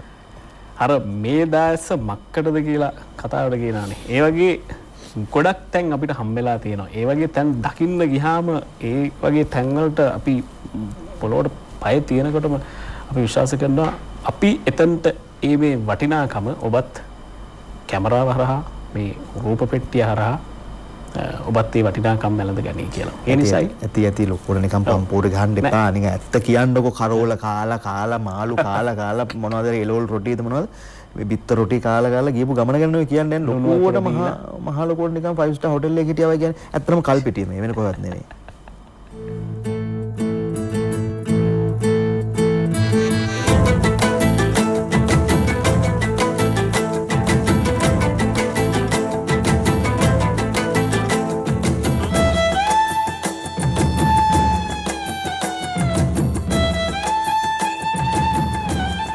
අපි මේ කල්පිටිය අන්ද දිගේ එහෙම නැත්නම් මේ අර්ධද්වීපයේ දිගේ ඉස්සරහට එනකොට අපිට හම්බුණා තවත් පිරිසක් කණ්ඩායමක් මේ මුහුදු ගිහිල්ලා ඇවිල්ලා එහෙම නැත්නම් ආයි ඊළඟ වතාවේ තමන්ගේ මත්ස්‍ය අස්වැන්න අරගෙන එන්න මුහුදු යන්න ලෑස්ති වෙනවා. ඒ තමන් ඇදපු විශාල දැල පිටිපස්සෙන් පේනවා. ඒ වගේ මේ ආම්පන්න මේ සියල්ල ලෑස්ති කරගෙන ඊළඟ ගමන යන්න තමයි මේ සියලු දෙනාම ලෑස්ති වෙලා ඉන්නේ. දැන් අපිට පුළුවන් නම් මේ පිරිසත් එක්ක පොඩ්ඩක් කතා කරන්න. දැනගන්න තිබ්බා දැන් කොච්චර වෙලාවක් විතර දැන් ගිහිල්ලා ඇවිල්ලා කොච්චර වෙලාවක් විතර මේ වගේ වැඩක් ලෑස්ති වෙලා යන්න ගත කරනවද? එහෙම නැත්නම් කොච්චර වෙලාවක් විතර මූදේ මේ දැල්ල දාලා තියෙනවද? මේ වගේ ගොඩක් දේවල් දැනගන්න අවස්ථාවක් තියෙනවා.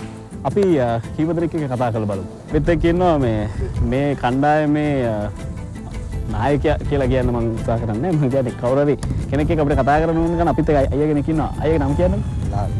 ලාලයි ඇතුළු තව කී දෙනෙක් ඉන්නවද මෙතන කණ්ඩායමේ? අපේ කණ්ඩායමේ ඉන්න 28ක්.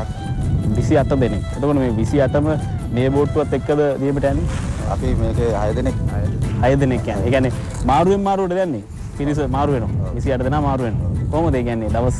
ඒ කියන්නේ දැන් මේ අද දවසේ රස්සා කෙරුවා නම් අපි හෙට වෙන කණ්ඩායමක්. එහෙම තමයි මාරු. හරි. දැන් මේ ආයි ගමනක් යන්න ලෑස්ති වෙනවනේ. ඔව් අපි කොහොමද දෙකට දෙකමාරට වගේ අපව ජාවට කාලේ.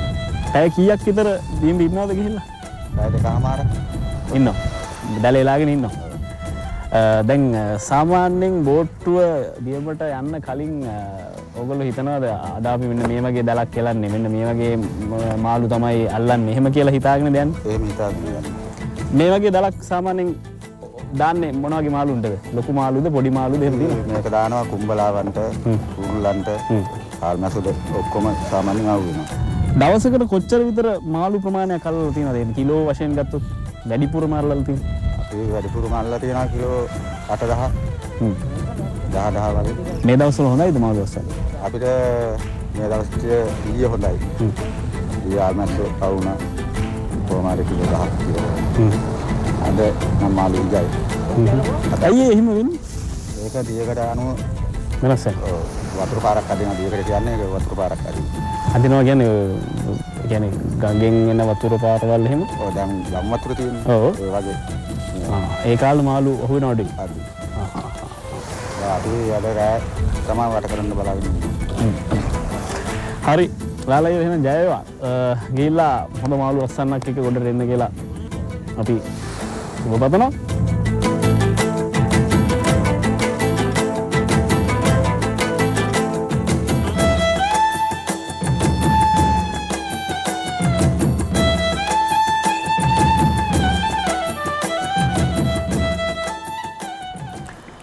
අසංක ආරාධනාවක් කරන්න ඔළුවට එන්නේ නැද්ද? දැන් මොනවටද කියලා හයි ආරාධනා කරන්න ඕනේ නේ ආරාධනා කරන්නේ නේ අපිට වැඩි සාමාන්‍යයෙන් දුවක් හරි දුරක් තියාගෙන එම් පොඩි එහෙම ලොකු ලෙවල් එකේ නෑ මම කිව්වේ බත්තලන් ගුණ්ඩුවට යන්න කල්පිටියට යන්න ආරාධනාවක් මොකද දැන් ඉතින් දැන් අපි හිතමුකෝ වෙනසට දැන් වෙනසේ අපි මේ වැඩසටහන කල්පිටියට ගිහිල්ලා බත්තලන් ගුණ්ඩුවට ගිහිල්ලා පල්ලිය වත්තට ගිහිල්ලා මේ පල්ලිය වත්ත දූපත දිය වෙන විදිය පල්ලිය වත්ත දූපත දිය වෙලා ඒ වැලි බත්තලන් ගුණ්ඩුවේ කොට ගහන විදිය මේවා සබාදහමේ මහා පුදුම ක්‍රමවේදනේ මේවා අපි පෙන්වන්නේ දිගින් දිගට හැබැයි මම ආරාධනාව කියලා කිව්වේ වෙනසට අලුතෙන් කරුවර එකතු වෙලා ඉන්නව නම් ඇත්තටම බත්තලන් ගුණ්ඩුවට යන්න කියලා පල්ලිය වත්තට යන්න කියලා කල්පිටි යන්න කියලා ආරාධනාව මම කිව්වේ. ඔව් ඒත් මේ තත්ත්වය සමනය වුණාට පස්සේ පොඩ්ඩක් හිතලා බලන්න. ඔව් මේ වෙලාවේ නෙවෙයි. මේ ඇඳින් නීතියක් තියෙනවා මේ යන්න බෑ දිස්ත්‍රික් අතර උමාරු ඔක්කොම අපි කියන්නේ මේ නිදහස ලැබුණාට පස්සේ බෝට්ටුවෙත් යන්න බෑද ඇඳින් නීතිය තියෙන කාලේ. බෑ. දිස්ත්‍රික් අතර උමාරු වෙන්න බෑනේ. මොකද උනත් හරියට සීමාවල් එහෙම දැනගෙන යන්න ඕනේ. ඒ කියන්නේ සරලවම කියනවා නම් ඇඳිලි නීතිය තියෙන කාලේ ජලයේත් යන්න බෑ. අමුණකට ගියාට කමක් නැහැ. හැබැයි ඒත් කාලයකට කලින් අපි ගියේ කාලයකට කලින්. අන්න ඒකයි.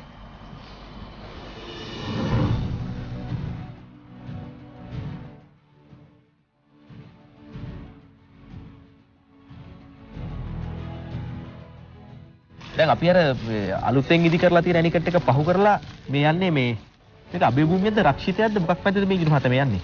මේක වනජීවී දෙපාර්තමේන්තුවේ රක්ෂිතයක්.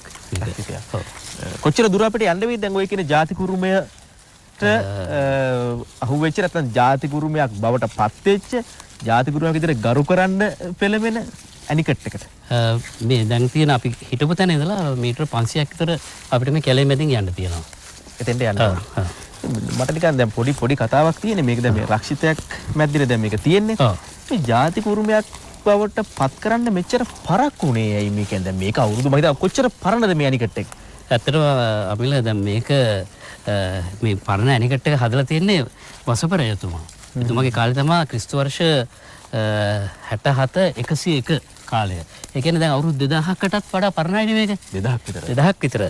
ඉතින් අතට මේක නිකන් කැලේ හැංගිලා වගේ තියෙන එකක් තමයි මෙච්චර කාලෙ තිබුණේ. ඇත්තට මේ මිනිස්සු මේකේ වටිනාකම මිනිස්සුන්ට තේරෙන්නේ නැහැ. මොකද ඇලහැර ඇනිකට් එක කියපුවම මේක පාරායිනෙම තියෙනවා ඇනිකට් එක මෙතන තියෙනවා. ඒක බලලා යනවා. නමුත් කවුරුත් දන්නේ නැහැ මේකේ අර පුරා වෘතේ එහෙම නැත්නම් මේකේ වටිනාකම තියෙන ඇනිකට් එක මෙතන තියෙන කියලා කවුරුත් දන්නේ නැහැ. ඒක තමයි ඇත්තටම ප්‍රශ්නයක් වෙලා තිබ්බේ. ඇත්තටම ඒක ඇත්ත කතාව. මොකද අපි එනකොට අපිත් හිතුවේ ඇලහැර අමුණට ජාති කුරුමයක් විතර නම් කරා කිව්වම අපිත් පුදුම වුණා මේ මෙතන තියෙන ඇනිකට් එකට විශාල සහ ශක්තිමත් වගේම අපූර්ව අමුණු අපි දැකලා තියෙනවා. ඉතින් කොහොමද මේක එහෙමුනේ කියලා බැලින්නම්. මෙතනින් ගොඩ වෙලා මීටර 500ක් විතර මේ රක්ෂිතේ මැද්දේ යන්න ඕනේ. ඔය කියන ජාති කුරුමේ හොයාගෙන.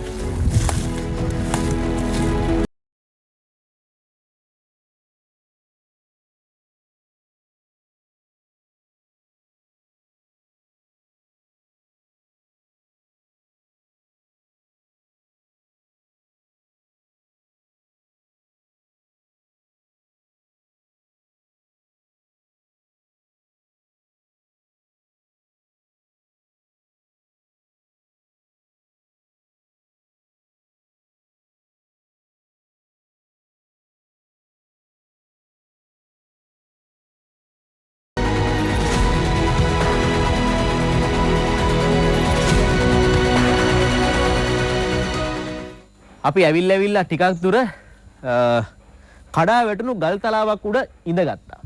නාලක මහත්තයත් එක්ක. නාලක මහත්තයා කියන්නේ මේ ඇලහැර වාරිමාර්ග කොට්ටාසය බාරවින්න වාරිමාර්ග ඉංජිනේරුතුමානේ. දැන් නාලක මහත්තයා මේ ඇත්තටම අපි ඉඳගෙන ඉන්න මේ ගල් කැට කොට ලොකු මහා ප්‍රමාණයේ ගල් කුට්ටි. මේ ගල් කුට්ටි මොකද මේ හැමතැනම මෙහෙම තියෙන්නේ? රජ කාලේනේ මේක හැදුවේ. මහසෙන් රජතුමා නැත්නම් බසබ රජතුමායි කාලේ මේක හැදුවේ මුලින්ම.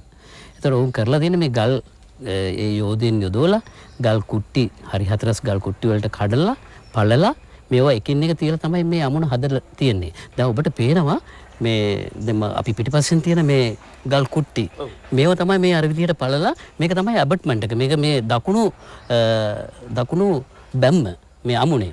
මේක තාමත් අද වගේම එදා හැදුවා වගේම අදත් ශක්තිමත්ව එක තියෙනවා.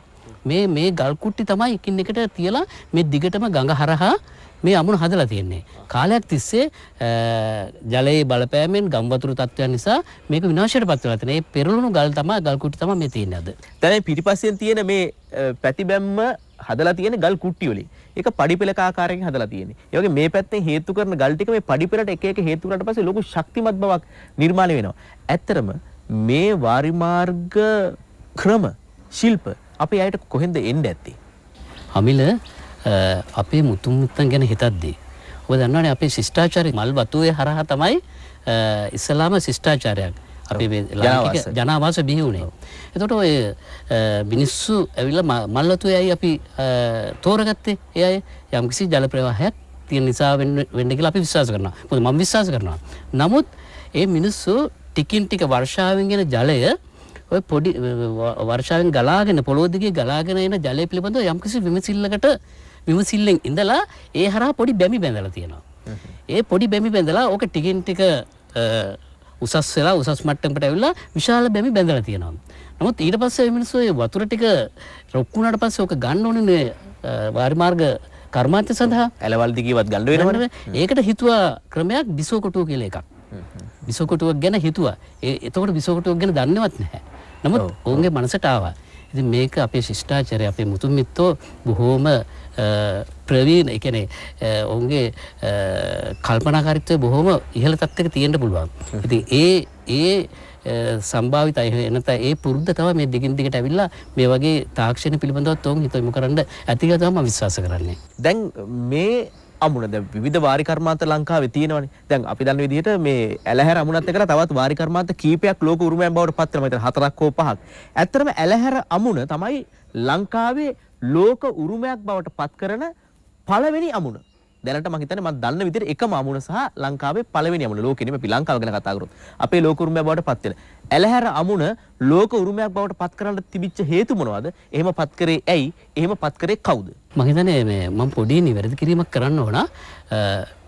ඇලහැර අමුණට විතරක් නෙමෙයි මේ සැරේ අපිට ලෝක උරුමයේ බවට ඒ සහතිකය ලැබුණේ. තව අපේ වාරි මාර්ග දෙපාර්තමේන්තුවේ ව්‍යාපාර 5කට මේ සහතිකය ලැබුණා. ලෝක උරුම සහතිකය. නාච්චු දුව ව්‍යාපාරය, ලංකාවේ පළමු වැව, අබේ වැව, ඔව්. නැත්නම් බසවක්කුලම. ඊට පස්සේ කාන්තලේ වැව, ඊට පස්සේ සොරබර වැව ගල් සොරවුව. සපාපු සොරවුව. සහ අපේ මේ ඇලහැර අමුණ. දැන් මේ ලෝක උරුමයේ බවට පත්වන්න ක්‍රමයක් තියෙනවා. මේ ආයතනයක් තියෙන මුළු ලෝකෙම පිළිගත් ආයතනයක්. ඒක කෙටියෙන් කිව්වොත් ICID International Conference of Irrigation and Drainage. ජපානය, රුසියාව, ඒ වගේ එංගලන්තය, ඒ වගේ විශාල රටවල් ගොඩාක් මේකට ඒකාබද්ධ වෙලා තියෙනවා. මේක පිළිගත් ආයතනයක්. ඒ ආයතනය අපේ රට ක්‍රියාකාරී හැටියට මේක සම්බන්ධ වෙලා තියෙනවා. මම කියන්න ඕනේ අපේ ජාතික මට්ටමේ කමිෂමේ ප්‍රෙසිඩන්ට් හැටියට අපේ වාරි මාර්ග අධ්‍යක්ෂ ජනරාල්තුමාත් ලේකම් හැටියට අපේ ඉංජිනේර කෙනෙක් ජානකී මේගස්සන්න මෙතනියත් කටයුතු කරනවා. ඉතින් ඒ ඔවුන්ගේ උනන්දුව අද දැන් පවතින වාරි මාර්ග අධ්‍යක්ෂතුමා විතරක් නෙවෙයි මීට ඉහතදී සිටපු සියලුම අධ්‍යක්ෂවරුන්ගේ උනන්දුව සහ ඒ හැකියාව සහ ඒ අවශ්‍යතාවය මත තමයි මේ අපේ ඇලහැර සහ මේ ඇලහැරත් සමගත් අනිත් ව්‍යාපාර 4 සඳහා මේක ලෝක උරුමයක් බවට පත්වන්න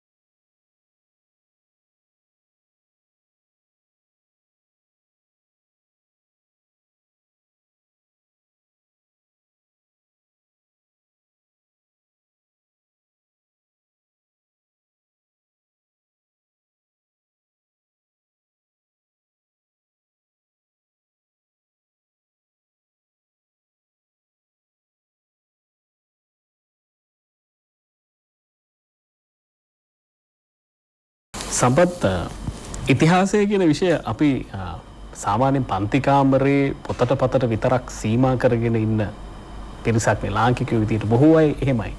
අපේ පුංචි කාලේ ඉඳන් අපි ඉස්කෝලේ යන කාලේ ඉතිහාසය කියන එක පන්ති පොතේ ඉගෙන ගත්තට පස්සේ අපිට එහෙම ඉතිහාසය ගැන ලොකු ඇල්මක් ඇති වෙන විදිහේ වටපිටාවක් අපිට හැදෙන්නේ නැහැ. හැබැයි ඉතිහාසයේ විෂයානු කියන්නේ විෂය පද්ධතියනුත් අයින් කරන්න යම් කාලවකවානුවක කතාවක් ඇති වෙද්දී වෙනස වගේ අපිට හැකියාවක් ලැබෙනවා මේ ඉතිහාසයේ යට ගියාව සැඟවුණු දේ යලි ඉස්මතු කරගන්න. සමහර විට ඔබ අහලා තිබ්බ ඉතිහාසය නෙමෙයි මේ සමහර විට මේ ඉතිහාසය ඊට හාත්පසින්ම වෙනස්.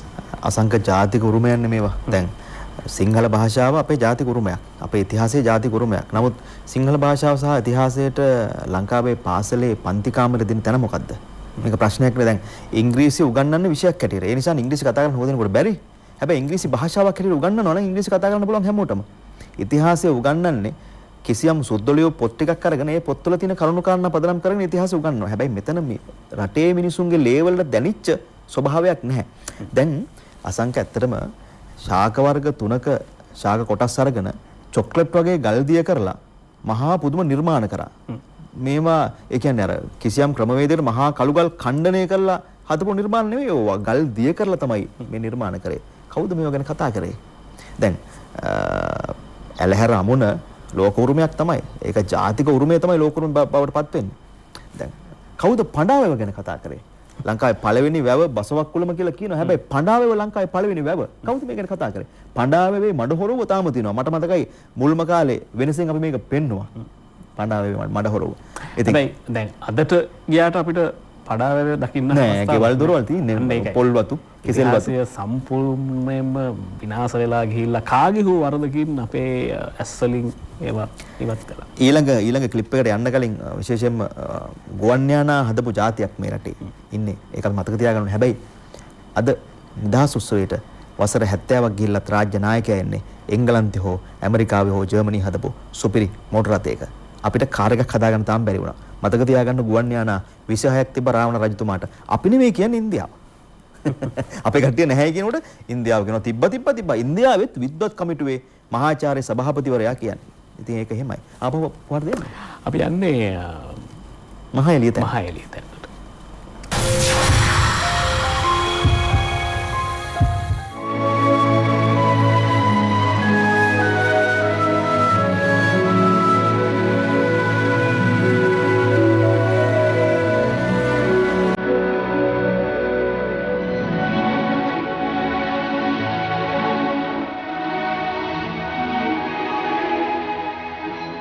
වලාකුළු වනාන්තර ගැන මං අහලා තිබුණා.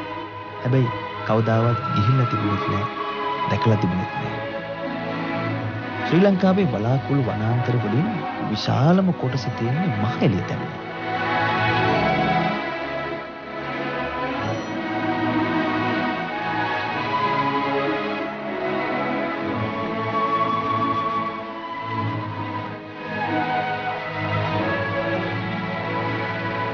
බලන්නකො පුංචියට හැදිලා තියෙන ගස් කොළන් හරියට දරුවෝ වගේ. බැරි වෙලා හරි මහා වැස්සක්කම වැටුනොත් මට මුවා වෙන්න ගහක්වත් නැහැ. මේ මහඑළිය තැන්නේ ශාක ඝන 20කට අයත් පැලෑටි වර්ග 750ක් අද වෙනකොට ලැයිස්තුගත වෙලා තියෙනවා. ඒ විතරකුත් නෙවෙයි. සත්තු ගැන කතා කරොත් ශීරපායි සතුන් වර්ග 23ක්, කුරුල්ලෝ වර්ග 87ක්, උරගයන් වර්ග 9ක්, උභයජීවීන් වර්ග 8ක් මෙහි ජීවත් වෙනවා. ඒ විතරක් ශ්‍රී ලංකාවටම ආවේනික වූ පක්ෂීන් වර්ග 21කුත් මේ මහඑළිය තැන්නේ ජීවත් වෙනවා.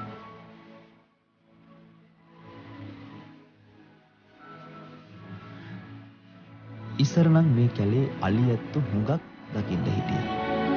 දැන් අපිට අලියැත්තු දකින්න නෑ. ඒ වෙනුවට අපි දකින්නේ මේ කැලේ විශාලතම ක්ෂීරපායි සත්වයා. ඒ තමයි ගෝනා. හිමිදිරි උදෑසන ආහාර සොයමින් යන ගෝනු දැක්කම මේ පරිසරයේ චමත්කාරය සුන්දරත්වය අපේ ඇඟට දැනෙනකොට ලංකාවේ අපි කොච්චර වාසනාවන්තද කියලා හිතෙනවා.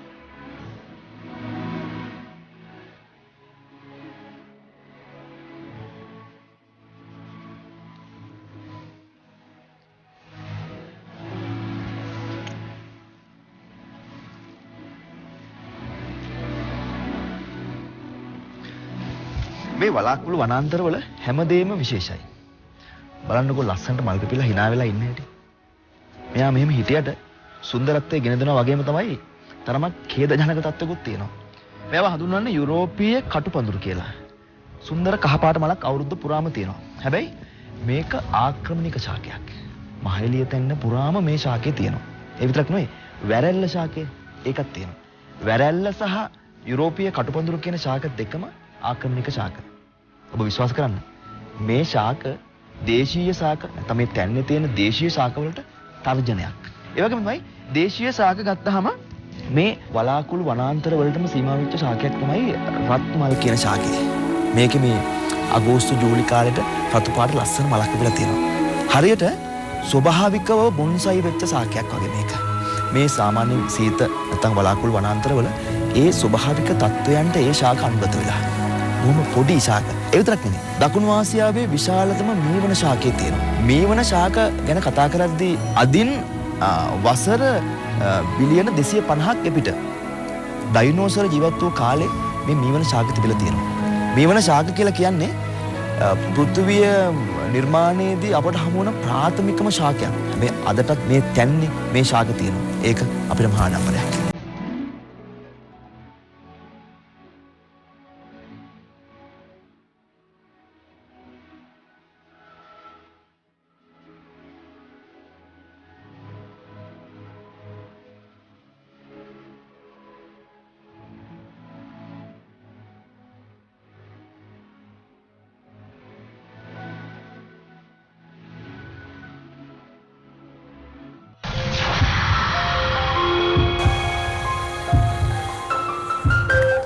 වෙනසේ මුල් කාලේ හිටපුනේ. ඒ කියන්නේ ඇත්තටම අසංක ඔය කණ්ඩායම දැන් අවුරුදු 9ක් වයසට ගිහිල්ලා. දැන් මේ ළඟ ඉන්න නුවන් කියලා අපි සහෝදරයෙක් කැමරා මහත්තයෙක් ඉතින් නාකි වෙලා ඉන්නේ. ඉස්සර පොඩි කොල්ලෙක්. මේ අපි යමු මේ කොහෙද? පැදුරට. දැන් මේ පැදුරු සාජ්‍ය ඇතුලේ බාල පරම්පරාව ඉන්නවා. වැඩිහිටි පරම්පරාව ඉන්නවා. තරුණ පරම්පරාවකුත් මේ පිටිපස්සේ ඉන්නවා. අපි අයිති වෙන්නේ ඔය තරුණ පරම්පරාව කියන කොටසට කියලා කියමුකෝ. ඒ තරුණ පරම්පරාව පැදුරට බහලා ඉන්නවා කියන එක මම හිතන්නේ ඒක ප්‍රශ්නයක්. දැන් මේක දැන් පැදුරු සාජ්‍ය කියන එක සාමාන්‍ය කෙනෙකුට හිතන්න පුළුවන් මේක යල් පැල ගිය කාලේ ඉක්ුත් වෙච්ච දෙයක් කියලා හිතුනොත් ඒකෙත් ඉතින් වැරද්දක් නෑ. යම් කාරණා නිසා එහෙම කියන්න පුළුවන්. පිටිපස්සේ ඉන්න තරුණ පරම්පරාව. ඇත්තටම මේක නිකන් යල් පැනගෙන ගිය පැදුරු සාජ්‍ය කියන්නේ වැඩි හිටියක තියලා ඩොල් කියක් මැඩ්ලින් එකක් සර්ෆිනාවක් ගෙනවලා දාන වැඩ. මේක නිකන් තරුණ පරම්පරාවට කරන නිකන් මේ කරියන් අඩු තක්සීරුවක් කියලා කෙනෙකුට හිතෙන්නත් පුළුවන්. අනිත් පැත්තෙන් මේ ලස්සන ෂෝ එකක් කරන මීට වැඩිය හොඳයි මේ දෙන උදාහරණයක් එකතු කරලා කෙනෙක් එහෙම හිතන්නත් පුළුවන්. එහෙම කිව්වොත් මේක තරුණ පරම්පරාවට ගැළපෙන දෙයක්ද පැදුරු සාජ්‍ය කියන එක? අනිත් සංගීත පැත්තට ගියාපුවාම මේ බෝතලයකට තට්ටු දාලවත් පොල් කටු වලට තට්ටු දාලවත් ඒ කියන්නේ ඒ රස විඳින්න බෑ. ඒ රස විඳින්න අමාරුයි. මොකද වෙන පැත්තකට ගියාපුවාම අපිට සංගීතේ ටිකක් ප්‍රගුණ කරලා යන්න ඕනොත් එහෙම ඉතින් ඉන්ස්ට්‍රුමන්ට් එකක් ඒ කියන්නේ වාදන භාණ්ඩයක් ප්‍රගුණ කරලා යන්න ගියොත් ඒක ටිකක් අමාරු වැඩක්. ඉතින් මේක මේ මිනිස්සුන්ට මේ තරම්ම ළඟ වෙලා තියෙන්නේ නැත්te ඇත්තටම ගමේ කෑන් එකකට ගහලා සින්දු කිව්වත් ඒකත් බජවුවක්. महाराज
අසංක මම වට එකක් කියන්නද?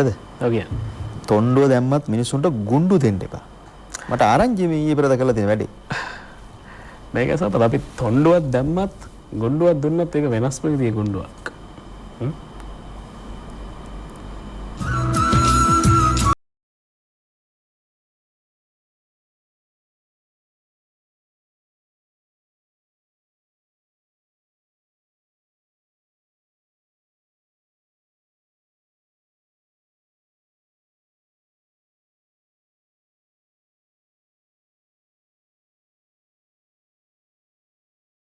අපිට තිබ්බ ලොකුම ප්‍රශ්නය තමයි මේ මිනිස්සු කොහොමද වතුර හොයාගන්නේ කියන එක. මොකද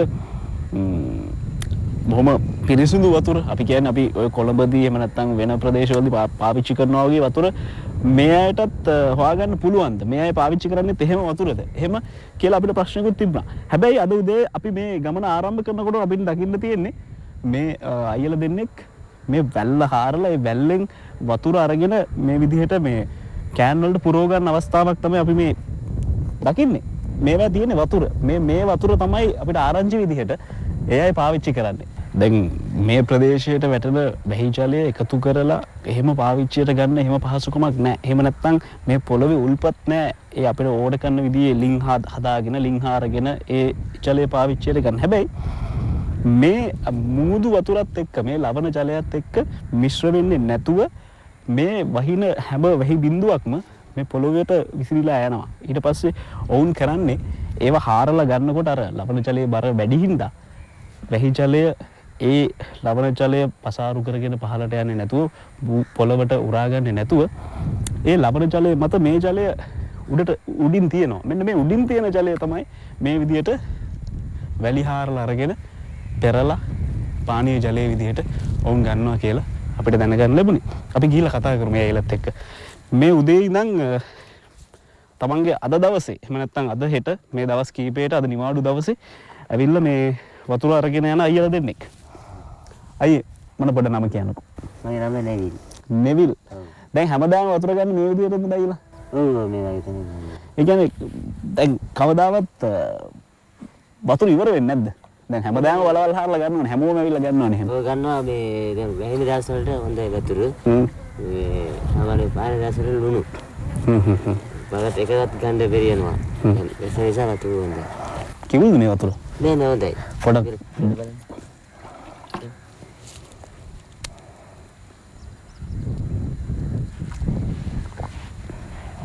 කොළඹ වතුර වගේමයි. කිසිම වෙනසක් නැහැ.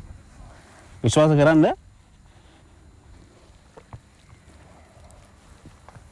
සමහර තැන්වලදී සමහර දූපත්වලදී අපිට හම්බෙච්ච වතුර පොඩි හරි ලුණු ගතියක් එහෙම නැත්නම් කිවුල් ගතියක් තිබුණා. හැබැයි මේ දැන් බීපු වතුරවල එහෙම කිසිම ප්‍රශ්නයක් නැහැ. බොහොම අපි කොළඹදී බොන, අපි මාතර ගාල්ල පැත්තේදී බොන, සමහර ලාවට අනුරාධපුරයේ පැත්තේ නම් පොඩි කිවුල් ගතියක් තියෙනවානේ. එහෙම නැතුව හොඳ පානීය ජලය අර බෝතල් කළ පිරිසිදු ජලය වගේ ඒ තරමටම පිරිසිදු ජලය. අයියේ දැන් දවසකට කොච්චර විතර මේ වගේ කෑන් අරගෙන යනවද? අපි කෑන් පාලක් විතර පුරා ගන්නවා සතියකට තියාගන්නවා. සතියකට කෑන් පාලා. මේ බොන්න විතරයි මේවා පාවිච්චි කරන්නේ. බොන්න විතරයි පාවිච්චි කරන්නේ. එතකොට දැන් මේ වගේ තව කොච්චර දුරට මේ වගේ වලවල් හාරලා ඔය විදිහේ පිරිසිදු වතුර ගන්න පුළුවන්ද? ඒ කියන්නේ වැල්ල පැත්තට යන්න කිවුල් ගතිය එනවනේ. මෙතන දැන් ගතනේ ගන්න වතුර ඒ පැත්තෙත් තියනවා ගන්නවා. අර ඒ පැත්තෙත්. දැන් මේ විදිහේ කෑන් 20ක් 15ක් 20ක් පුරව ගන්න ඔය වගේ වලවල් කීයක් විතර හරන්න ඕනේද?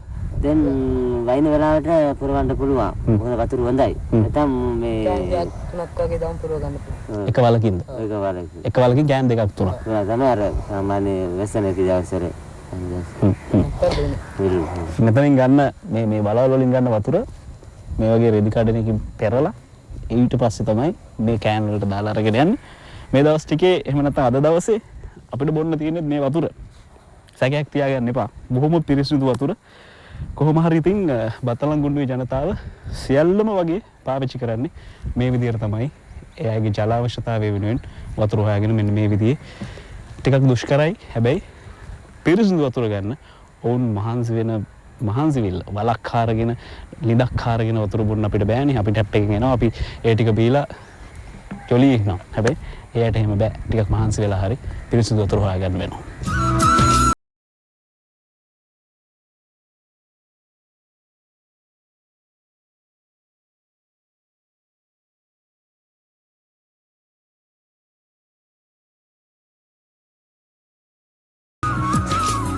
බත්තලංගුණ්ඩු දූපතෙනුත් පුංචි දූපතක් වෙන් වෙනවා. ඒ දූපත තමයි සින්න ගුණ්ඩුව. දෙකම ගුණ්ඩු තමයි. කොහොම වෙතත් අපි සින්න ගුණ්ඩුවේ රූගත කිරීමකට ආවා. දැන් සින්න ගුණ්ඩුවේ ඉඳලා මමත් ජූඩ් අයියත් ආපහු බත්තලංගුණ්ඩු දූපතට ප්‍රවිෂ්ඨ වෙනවා. සින්න ගුණ්ඩුව ගැන මොනවා හරි කතා කරන්න එපා. ජූඩ් අයියට මතකද සින්න ගුණ්ඩුව දැන් මට හිතෙනවා මේ බත්තලංගුණ්ඩුව සහ සින්න ගුණ්ඩුව එකට යාවෙලා ඒ කාලේ තියෙන්න ඇති කියලා. නෑ මේ මම සාමාන්‍යයෙන් දන්න කාලේ ඉඳලා මේක මේ වතුර ඉවුර මේ වෙන් වෙලාමයි තියෙන්නේ. මේක ගොඩක් ඈත ඉඳලා එනවා. ඔව්. මම හිතන්නේ මම දන්න කාලේ ඉඳලා මේ විදිහට තමයි තියෙන්නේ. දැන් අපිට හැබැයි බත්තලංගුණ්ඩුවට යද්දි ටිකක් බහැලා තමයි යන්න වෙන්නේ. මොකද දැන් වතුර පාර වැඩි. ටිකක් බහැලා තෙමිලා තමයි එහා පැත්තට යන්නේ. ඔව්. දැන් වඩදිය බාදිය තියෙනවනේ. එතකොට වඩදියට මුහුදු වතුර ඉස්සෙනවා. ඔව්. දැන් අපිට සින්නගුණ්ඩුවේ ඉඳලා බත්තලංගුණ්ඩු දූපතට ඇතුල් වෙන්න තියෙන මේ මහ ලොකු කටක් නෙමෙයි පොඩි. මෙතන ඕනනම් අඩි 10ක් විතර. ඔව් අඩි 10ක් වගේ ඇති. අඩි 10ක වගේ දුරකින් මුහුදු වතුරින් බහැලා එහා පැත්තට යන්න තියෙනවා. හැබැයි ජුඩ් අයියා මේ සමහරක් වෙලාවට මේවා ඉස්සරහදී බෝට්ටුවකින් එතර මෙතර යන මෝහය කටවල් බවට පත් වෙයි. වෙන්න පුළුවන්. වෙන්න පුළුවන්. ඒතර සින්නගුණ්ඩුවේ මොනවද විශේෂතා බත්තලංගුණ්ඩුවේ වගේම දීවර කටයුතු කරන අය ඉන්නේ? ඔව් මේ කර්මාන්තය දෙකම එකයි. ඔව් සමහර වෙලාවට දැන් මේ බත්තලංගුණ්ඩේ ගොඩක් ඉන්නේ මේ මීගමුවේ පැත්තෙන් ආපු අය. දැන් මේ සින්නගුණ්ඩුව සින්නගුණ්ඩුවේ ගොඩක් ඉන්නවා කල්පිටියෙන් ආපු අය. එතකොට කල්පිටිය කුරුඤ්ඤම්පිටිය තලවිල. ඔව් ඒ වගේ ප්‍රදේශ වලින් ආපු අයත් මෙහි ඉන්නවා. එතකොට අර මන්නාරම මේ සමහර වෙලාවට මේ මන්නාරම් පැත්තෙන් ආපු කණ්ඩායමත් මෙතන ඉන්නවා. මෙතන ඉන්නවා. සින්නගුණ්ඩුවේ තියෙනවා හොඳට වේලපු මඩු කරවල. අපිත් ගත්ත ගෙවල් වලට ගෙනියන්න. අපි කණ්ඩායම කට්ටිය මඩු කරවල ගත්තා. දැන් මේ කරවල මේ බිස්නස් එකත් බත්තලංගුණ්ඩුව සහ සින්නගුණ්ඩුව දූපතේ ජීවත් වෙන දීවර ජනතාවගේ එක්තරා ආදායම් මාර්ගයක්. හැබැයි මාළු වලට වැඩිය මේගොල්ලන්ට කරවල වලින් හොඳ ආදායමක් ඇති. අනිවාර්යෙන්ම. අනිවාර්යෙන්ම තියෙනවා. මොකද අනිත් එක මෙහි දැන් කල්පිටි කරවල වලට ප්‍රසිද්ධ මෙහි නිසා ගොඩක්ම දැන් අපිට හොඳම කරවල වර්ගය ගන්න පුළුවන් බත්තලංගුණ්ඩුව සින්නගුණ්ඩුව තමයි. ඒවා තමයි කල්පිටියට එන්නේ. හරි. දැන් අපි බත්තලංගුණ්ඩු දූපතටයි අපි දැන් ගොඩට ආවා. අපි ඉස්සරහට යමු. අපි ඉස්සරහට ගිහිල්ලා තව දේවල් තියෙනවා කතා කරන්න. ඔව්. එනින් කතා කරමු. යමු.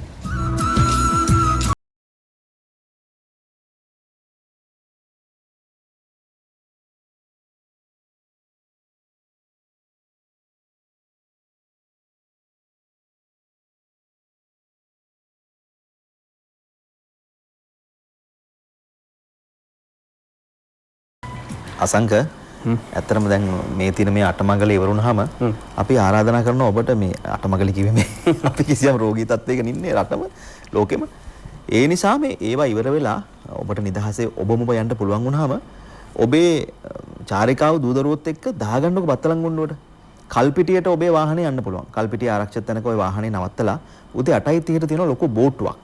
මේ බෝට්ටුවේ මං හිතන්නේ 100කට 50කට 60කට 100කට යන්න පුළුවන්.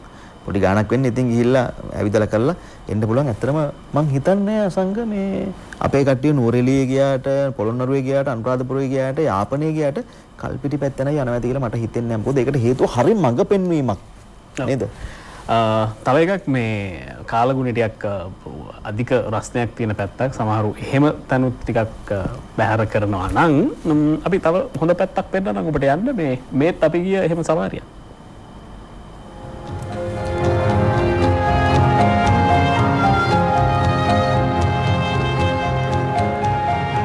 මේ ගමනේ තවත් වැදගත්ම ඉසව්වක් තමයි කඩොලාන ශාක පද්ධතිය. සාමාන්‍යයෙන් බෙන්තර ගඟේ දිගටම කඩොලාන ශාක පරිසර පද්ධතියක් තියෙනවා. නමුත් ගඟ මෝයකට ආසන්නේ පිහිටි කඩොලාන පද්ධතිය හරි විශේෂයි. ඒකට හේතුව ළඟ පිහිටි ඊටාම කිට්ටුවෙන් පිහිටි පරිසර පද්ධතියක් හැටියට තමයි මේ කඩොලාන ශාක ටික තියෙන්නේ. අනිත් එක සාමාන්‍යයෙන් ලංකාවේ බොහෝ ගංගා ආශ්‍රිතව නැත්නම් මේ සාගරයට ගඟ වැඩෙන ස්ථානයේ ආශ්‍රිතව බොහෝ කඩොලාන පද්ධතීන් තිබුණාට බෙන්තර ගගත් එක්ක තියෙන කඩොලාන පද්ධතිය විශේෂයි. ඒකට හේතුව කඩොලාන පද්ධතියේ ලංකාවේ අපිට හමු වෙන ශාක 35කට ආසන්න ප්‍රමාණයක් හම් වෙනවා ශාක. ඉන් 16ක්ම තිබෙන්නේ මේ කඩොලාන පද්ධතිය ඇතුලේ. අපි උත්සාහ කරන්නේ කඩොලාන පද්ධතිය ඇතුළට හිමිහිට යන්නට. මොකද විශාල බෝට්ටුවකින් මේ ගමන යන්න අපහසුයි. ටිකක් සාමාන්‍ය මට්ටමක බෝට්ටුවක් තියෙනවනේ. මොකද ඒ සියලු පද්ධතීන් මේ ශාකයන් ආරක්ෂා කරගෙන තමයි අපිට මේ පටිගත කිරීම රූගත කිරීම කරගන්න වෙන්නේ.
කියද්දිම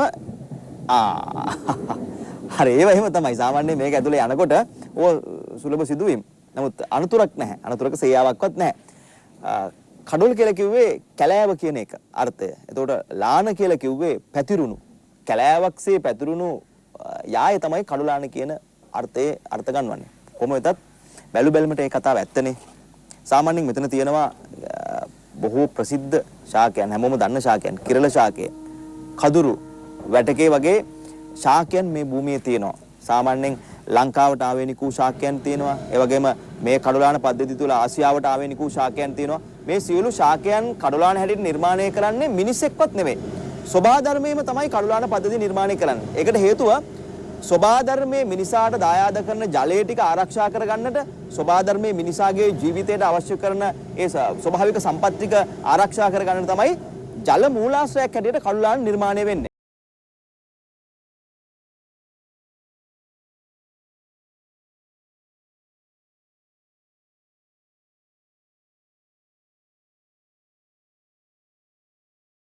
ඇතුළට ආවට පසුව බලන්නකො ඔබ මේ දකින්න දර්ශනය.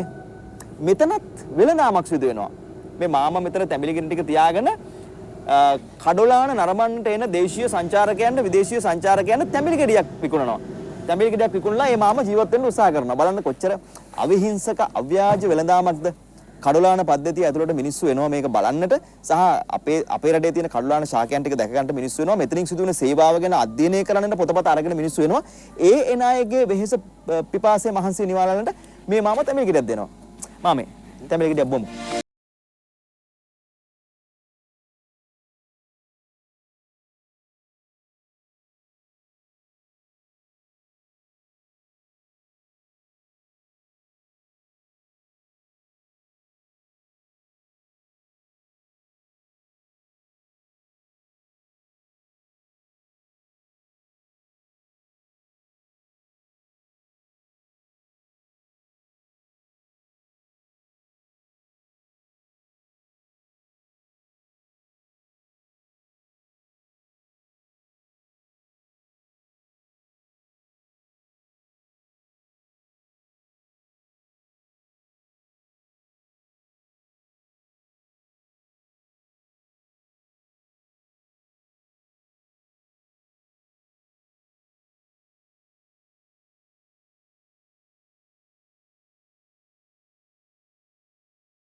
සාමාන්‍ය සංචාරකයා කියන කෙනා ස්වභාව ධර්මයේ තියෙන සුන්දරත්වය නරඹන්න හිමේ යනවා වගේම තමයි සමහර විට ඔය කවුරු හරි හදපු එහෙම නැත්නම් මිනිසා විසින් නිර්මාණය කරන්න යෙදුණු දේවල් දැකබලාගෙන ඒව මාරයි මාර පුදුමයි කියලා මාළුකු සතුටක් දනවනවා වගේම අවිල මේ ස්වභාව ධර්මයේ නිර්මාණය කරපු දේවල් පිළිබඳව දැකලා බලාගෙන ආවට ඒ පිළිබඳ මහලුකු වටිනාකම් දෙන්නේ නැහැ සමහර විට. ඒක ස්වභාව ධර්මයේ නිර්මාණයක් නිසා වෙන්නේ නැති.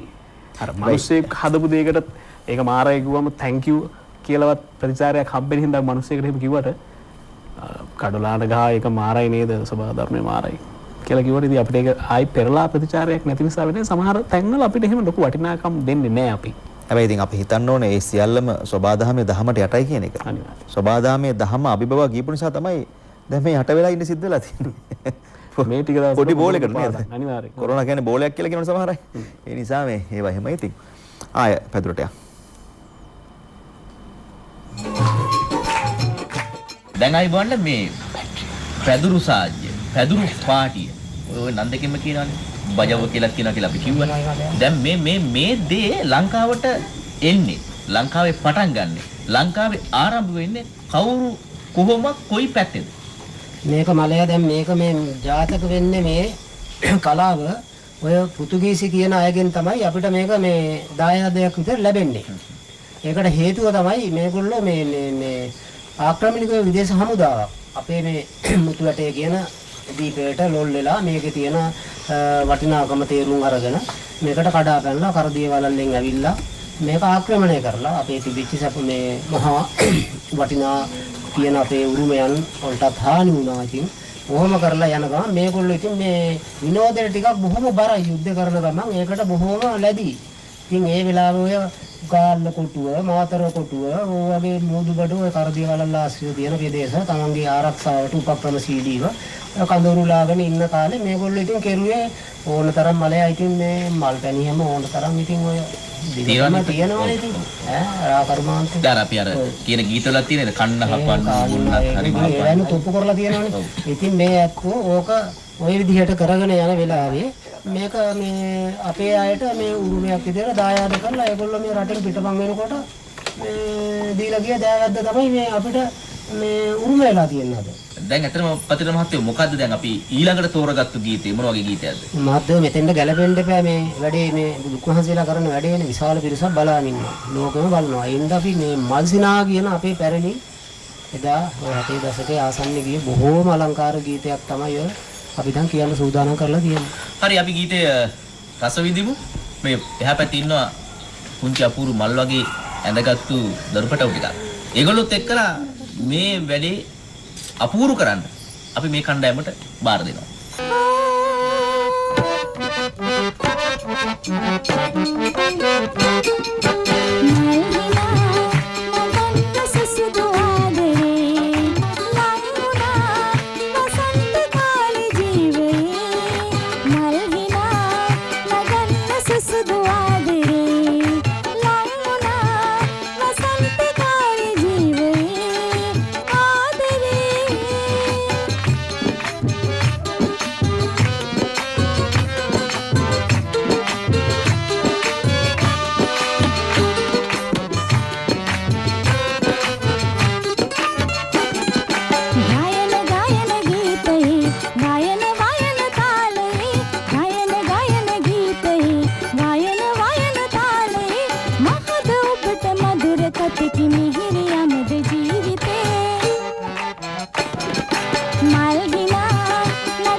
මුන්දලම් ඩච් බේ මේ කල්පිටිය අණ්ඩේ නැත්තම් කල්පිටිය අර්ධද්වීපේ අපි බොහෝ තැන් හොයාගෙන ආවනේ. ඒ අතර අවුරුදු 100 ගානක ඉතිහාසයක් තියෙන සිද්ධාස්ථානයක්. ඊට සමගාමීව පිහිටි ගම්මානේ. සිද්ධාස්ථානය අවට ඇත්තටම මේ උදවි සඳහන් කරන අන්දමට පවුල් 200ක් 250කට ආසන්න සංඛ්‍යාවක් මේ ගම්මානේ ජීවත් වෙලා තියෙනවා. ඒ කියන්නේ ඕලන්ද සමයේ ඊටාම හොඳට දියුණු මිනිසුන් හිටපු ගම්මානයක්. අද ප්‍රවාහන පහසුකම් පරිසරයේ වෙනත් අවශ්‍යතාවයන් එක්ක මිනිස්සු කාර්යබහුල වෙලානේ. ඒ නිසා මේ ගම්මාන අතහැරෙන්න පුළුවන්. කොහොම වෙතත් ලෝක ඉතිහාසයක් තියෙනවා. දැන් ගම්මු පවසන අන්දමට වසර 60කට අධික නැත්නම් වසර 60කටත් වැඩි තැපැල් ඉතිහාසයක් මේ ගම්මානයේ තියෙනවා. හැබැයි ගම්මු කියනවා කල්පිටියේ ඉඳන් තැපැල් මහත්තයා පියුම් මහත්තයා පයින්ම ඇවිල්ලා තමයි ලියුම් බෙදුවා කියලා කියන්නේ. කිලෝමීටර් 9කට ආසන්න දුර ප්‍රමාණයක් මේ ගම්මානෙට කල්පිටියේ ඉඳලා එන්න තියෙනවා. ඇත්තටම බොහොම සුන්දර තැනක්. දෙපැත්තෙම කලපු දිය. මේ වෙලාවේ සන්ධ්‍යාව නිසායි සුන්දරත්වය වඩා තීව්‍ර වෙලා ඔබට කැමරාව හරහා පේන වෙන්න පුළුවන්.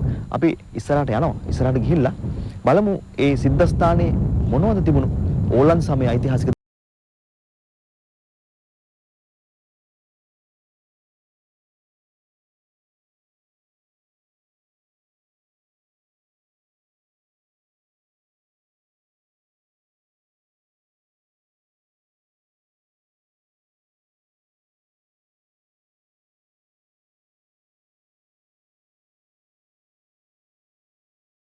ස්ථාන පරිශ්‍රයට එනකොට පොඩි මන්දාරම් ගතියක් තිබුණා. හැබැයි මේ මන්දාරම් ගතිය දැන් වැඩි වෙලා මහා වර්ෂාවක් බවට පත් වෙලා තියෙනවා. ඒ වෙලාවේ තමයි අපි මේ සිරිකුරුදු දේවස්ථානය ඇතුළට ආවේ. මේ දේවස්ථානය පිළිබඳව ඉතිහාසය හොයාගෙන ගියාම 1811 තමයි මේ දේවස්ථානය මෙතන ඉදිකලා කියලා ඉතිහාසයේ අපිට හම්බෙන්නේ. මේ දේවස්ථානය තුල බොහොම පෞරාණික වටිනාකමකින් යුතු ඓතිහාසික වටිනාකමකින් යුතු සිතුවම් අපිට දකින්න තියෙනවා. ඒ වගේම කුරුසයක් ඇතුළත දකින්න තියෙනවා. ඒ කුරුසේ ඉතිහාසය හොයාගෙන ගියාම අපිට කියපු විදිහට මේක මුහුදෙන් පාවෙලාවට පස්සේ ඒ පාවෙලාපු කුරුසය අරගෙන ඇවිල්ලා ගම්මු මේ දේවස්ථානයේ තැන්පත් කරා කියලා වුන් අපිට කිව්වා. ওই විදිහට තම ගොඩාක් දේවල් මේ සම්බන්ධව තියෙනවා. මේ කතාබහට අපි බලමු ගම්මු කීප දෙනෙක් එකතු කරගෙන මේ දේවස්ථානයේ ඉතිහාසය තව පැහැදිලි කරගන්න.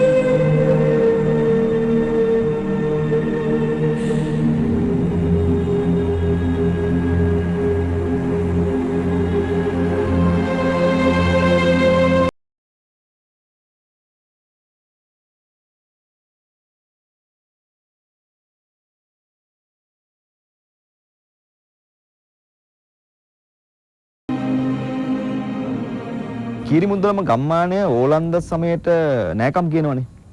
එකක් තමයි මේ තියෙන ආගමික සිද්ධාස්ථානය. අනිත් එක මේ ගම්මානයේ ස්වභාවය. සහ අවට මුහුදු තීරයත් එක්ක ඒ ජාතිකයින්ට පැමිණීමට තියෙන පහසුව. කොහොම හරි කීරිමුද්දලම තැපැල් කන්තෝරුව තමයි මේ තියෙන්නේ. මේ ගම්මු කියනවා සමහර දවසට අදලත් මේක ඉඳලා වැඩ කරනවා කියලා මේ එහා පැත්තේ ওই තැපැල් මහත්තයාගේ නිල්ල නිවස. අපි චුට්ටක් කතා කරමුකෝ මේ ගැන. දැන් ගම්මානයේ තොරතුරු හොඳටම දන්නේ ගමේ කෙනෙක්නේ. මේ ඉන්නේ සෙබස්ටියන් අයියා. ටිකක් සිංහල දන්න අය හොයාගන්න අපහසුයි. නමුත් මෙතුමාට ටිකක් කතා කරන්න පුළුවන්. අයිබෝන් සෙබස්ටියන්. ඒ කියන්නේ දැන් ඉපදුනේ මේ ගමේද ඔක්කොම? ඔව් මේ ගමේ. දැන් මුල් කාලේ පවුල් කීයක් විතර මේ ගමේ හිටියද? මම දැනගන්න පවුල් 850ක් තිබුණා කියලා තමයි කියන්නේ. මේක කිලෝමීටර් දෙකට මම දැනගන්න කිලෝමීටර් දෙකක් මූදෙට තිබුණා. මේ දිගටම සෑන්ඩ පවුල් තිබුණේ. මේ දිගටම පවුල් තිබුණා. මේක අපි මේකට කියන්නේ මෙයින් පාර කියලා. දෙන මේ ඉඳලා ඒ පැත්තට බැලුවොත් ඒ පැත්තේ සෙනග ඇඳාවට මේ වෙලාවට බැලුවොත් ඒ පැත්තේ වෙන්නේ එච්චර සෙනග තිබුණා ඒ කාලේ. අවුල් 800ක් තිබි ජීවිත වෙච්ච ගමක් තමයි මේක. දැන් සෙබස්ටියන් අයියා කියන්නේ මෙතන ඉඳලා තවත් මීටර් 200ක් විතර මුහුද පැත්තට මේ ගොඩබිම තිබුණා. ඒ කියන්නේ අද වෙනකොට දිය වෙලා. ඔව් දිය වෙලා. ඒක ලොකු පිරිසක් නෙමෙයි 700ක් 600ක් විතර වගේ පිරිසක් මේ මුහුදයින් හවසට සිරිනරඹමින් ඉන්න ඇති ඒ කාලේ. එතකොට මේ දන්න කියන කාලේද ඔය මේ මීටර් 200 දී වෙලා ගියේ? ඔව් මම දන්න කාලේ. සාමාන්‍යයෙන් මම දන්න කාලේ ඉඳලා මම පොවමාර පොඩි කාලේ මේ ඉස්කෝලේ තමයි ආවේ. ඒ කාලේ ඉඳලා දී වෙච්ච තමයි උගක්. ඒකට ඉස්සෙල්ලා ඉඳලා යන්න ඇති. මොකද ඒකට උදුරෙන් ඉඳලා ඉඳි මුහුදේ. මතකද ඒ හැරේ තිබුණ ගෙවල් කීයක් විතර මුහුදට ගියාද? මම දැනගන්න නම් මේ ඉඳලා 100කට වැඩිය මුහුදට ගිහලා තියෙනවා මුහුද. ගෙවල්. ඔව් ගෙවල්. ගෙවල් කියන්නේ ඉතින් උළු ගෙවල් නෙමෙයි. උළු ගෙවල් සාමාන්‍ය තිබුණ දෙක තුනක්. ඒක නම් ගිය වෘද්දේ ගියේ දෙකක් විඳලා මුහුදට ගියා. ඒ කාලේ එතකොට සෙබස්ටියන් අයියා දැන් තාමත් මේ අපි ඉන්න මේ ප්‍රදේශයේ මේ ගොඩබිම් ප්‍රදේශයේ තාමත් මුහුදට කාදනය වෙමින් දියවෙමින් යනවා. දියවෙන යනවා. තැපල් කන්තර දැන් වැඩද මේ දවස්වල? ඔව් වැඩ උදේට ආවිලා අරලා උදේම යනවා වෙන්න තියලා. ගමට ඉඳලා හිටලා ලියුමක් කියනවද? එනවා නැති දැන් සෙනඟ අඩු වුණානේ. දැන් වක් උච්චමනේ ටික මේ තිබිච්ච ගමෙන් තමයි මේ කෙරෝල වෙනකන් ඉන්න මිනිස්සු. මේ ගමේ හිටපු තමයි දැන් කෙරෝල වෙනකන් උච්චමන කියන්නේ කෙරෝල වෙනකන් ඉන්න මිනිස්සු මේ හිටපු මේ ගමේ හිටපු උන් තමයි. ඉස්කෝලේ තියෙනකේ කොහෙද? මේ මෙතන මේක තමයි ඉස්කෝලේ ඉස්සර. මේ පුංචි කොරණගිල්ල. ඔව් නෑ මේක ලොකුට තිබුණා ඒක කැඩුනා. අපි ඉගෙන ගත්තේ මේ පැත්තේ තියෙන්නේ අර කොරණ මේක අස්තිවරම ඒකෙන් තමයි අපි ඉගෙන ගත්තේ. ඒකට පස්සේ බඳපු එක තමයි ඒක. දැන් අද වහලද? වහලා දැන් මේ ඉස්කෝලේ තමයි උච්චමනට අරන් ගිහලා තියෙන්නේ. සෙබස්ටියන් අයියට මතකද මේ පල්ලිය කොච්චර කාලද? අපි මේක දැන් 1860න් තමයි සීනුව තියලා තියෙන්නේ. ඒකට ඉස්සෙල්ලා තියෙන්න ඇති. ඉස්සෙල්ලා පල්ලියෙන්දී සීනුව තියලා තියෙන්නේ 1860යි. අපි 200 ගාන ජූලිත් ගත්ත ගියවුරුද්දේ. දැන් අවුරුදු දෙක තුනට ඉස්සෙල්ලා. සාමාන්‍යයෙන් අවුරුද්දේ කොයි මාසවලද පූජාවන් තියන්නේ? 9 වෙනි මාසේ 28 27 ඒ වගේ තමයි පූජා මංගල ගන්න මේක. මංගල්ලේ. ගමේ කට්ටිය විතරද පිටින් එනවද කට්ටිය? නෑ ගමේ දැන් ඉන්න මිනිස්සු එනවනේ සෑන්ඩ ඉන්නවනේ මේට. අද වෙනකම් එලා ඉන්නේ උච්චමුණේ කල්පිටියේ ඔක්කොම ඉන්නේ.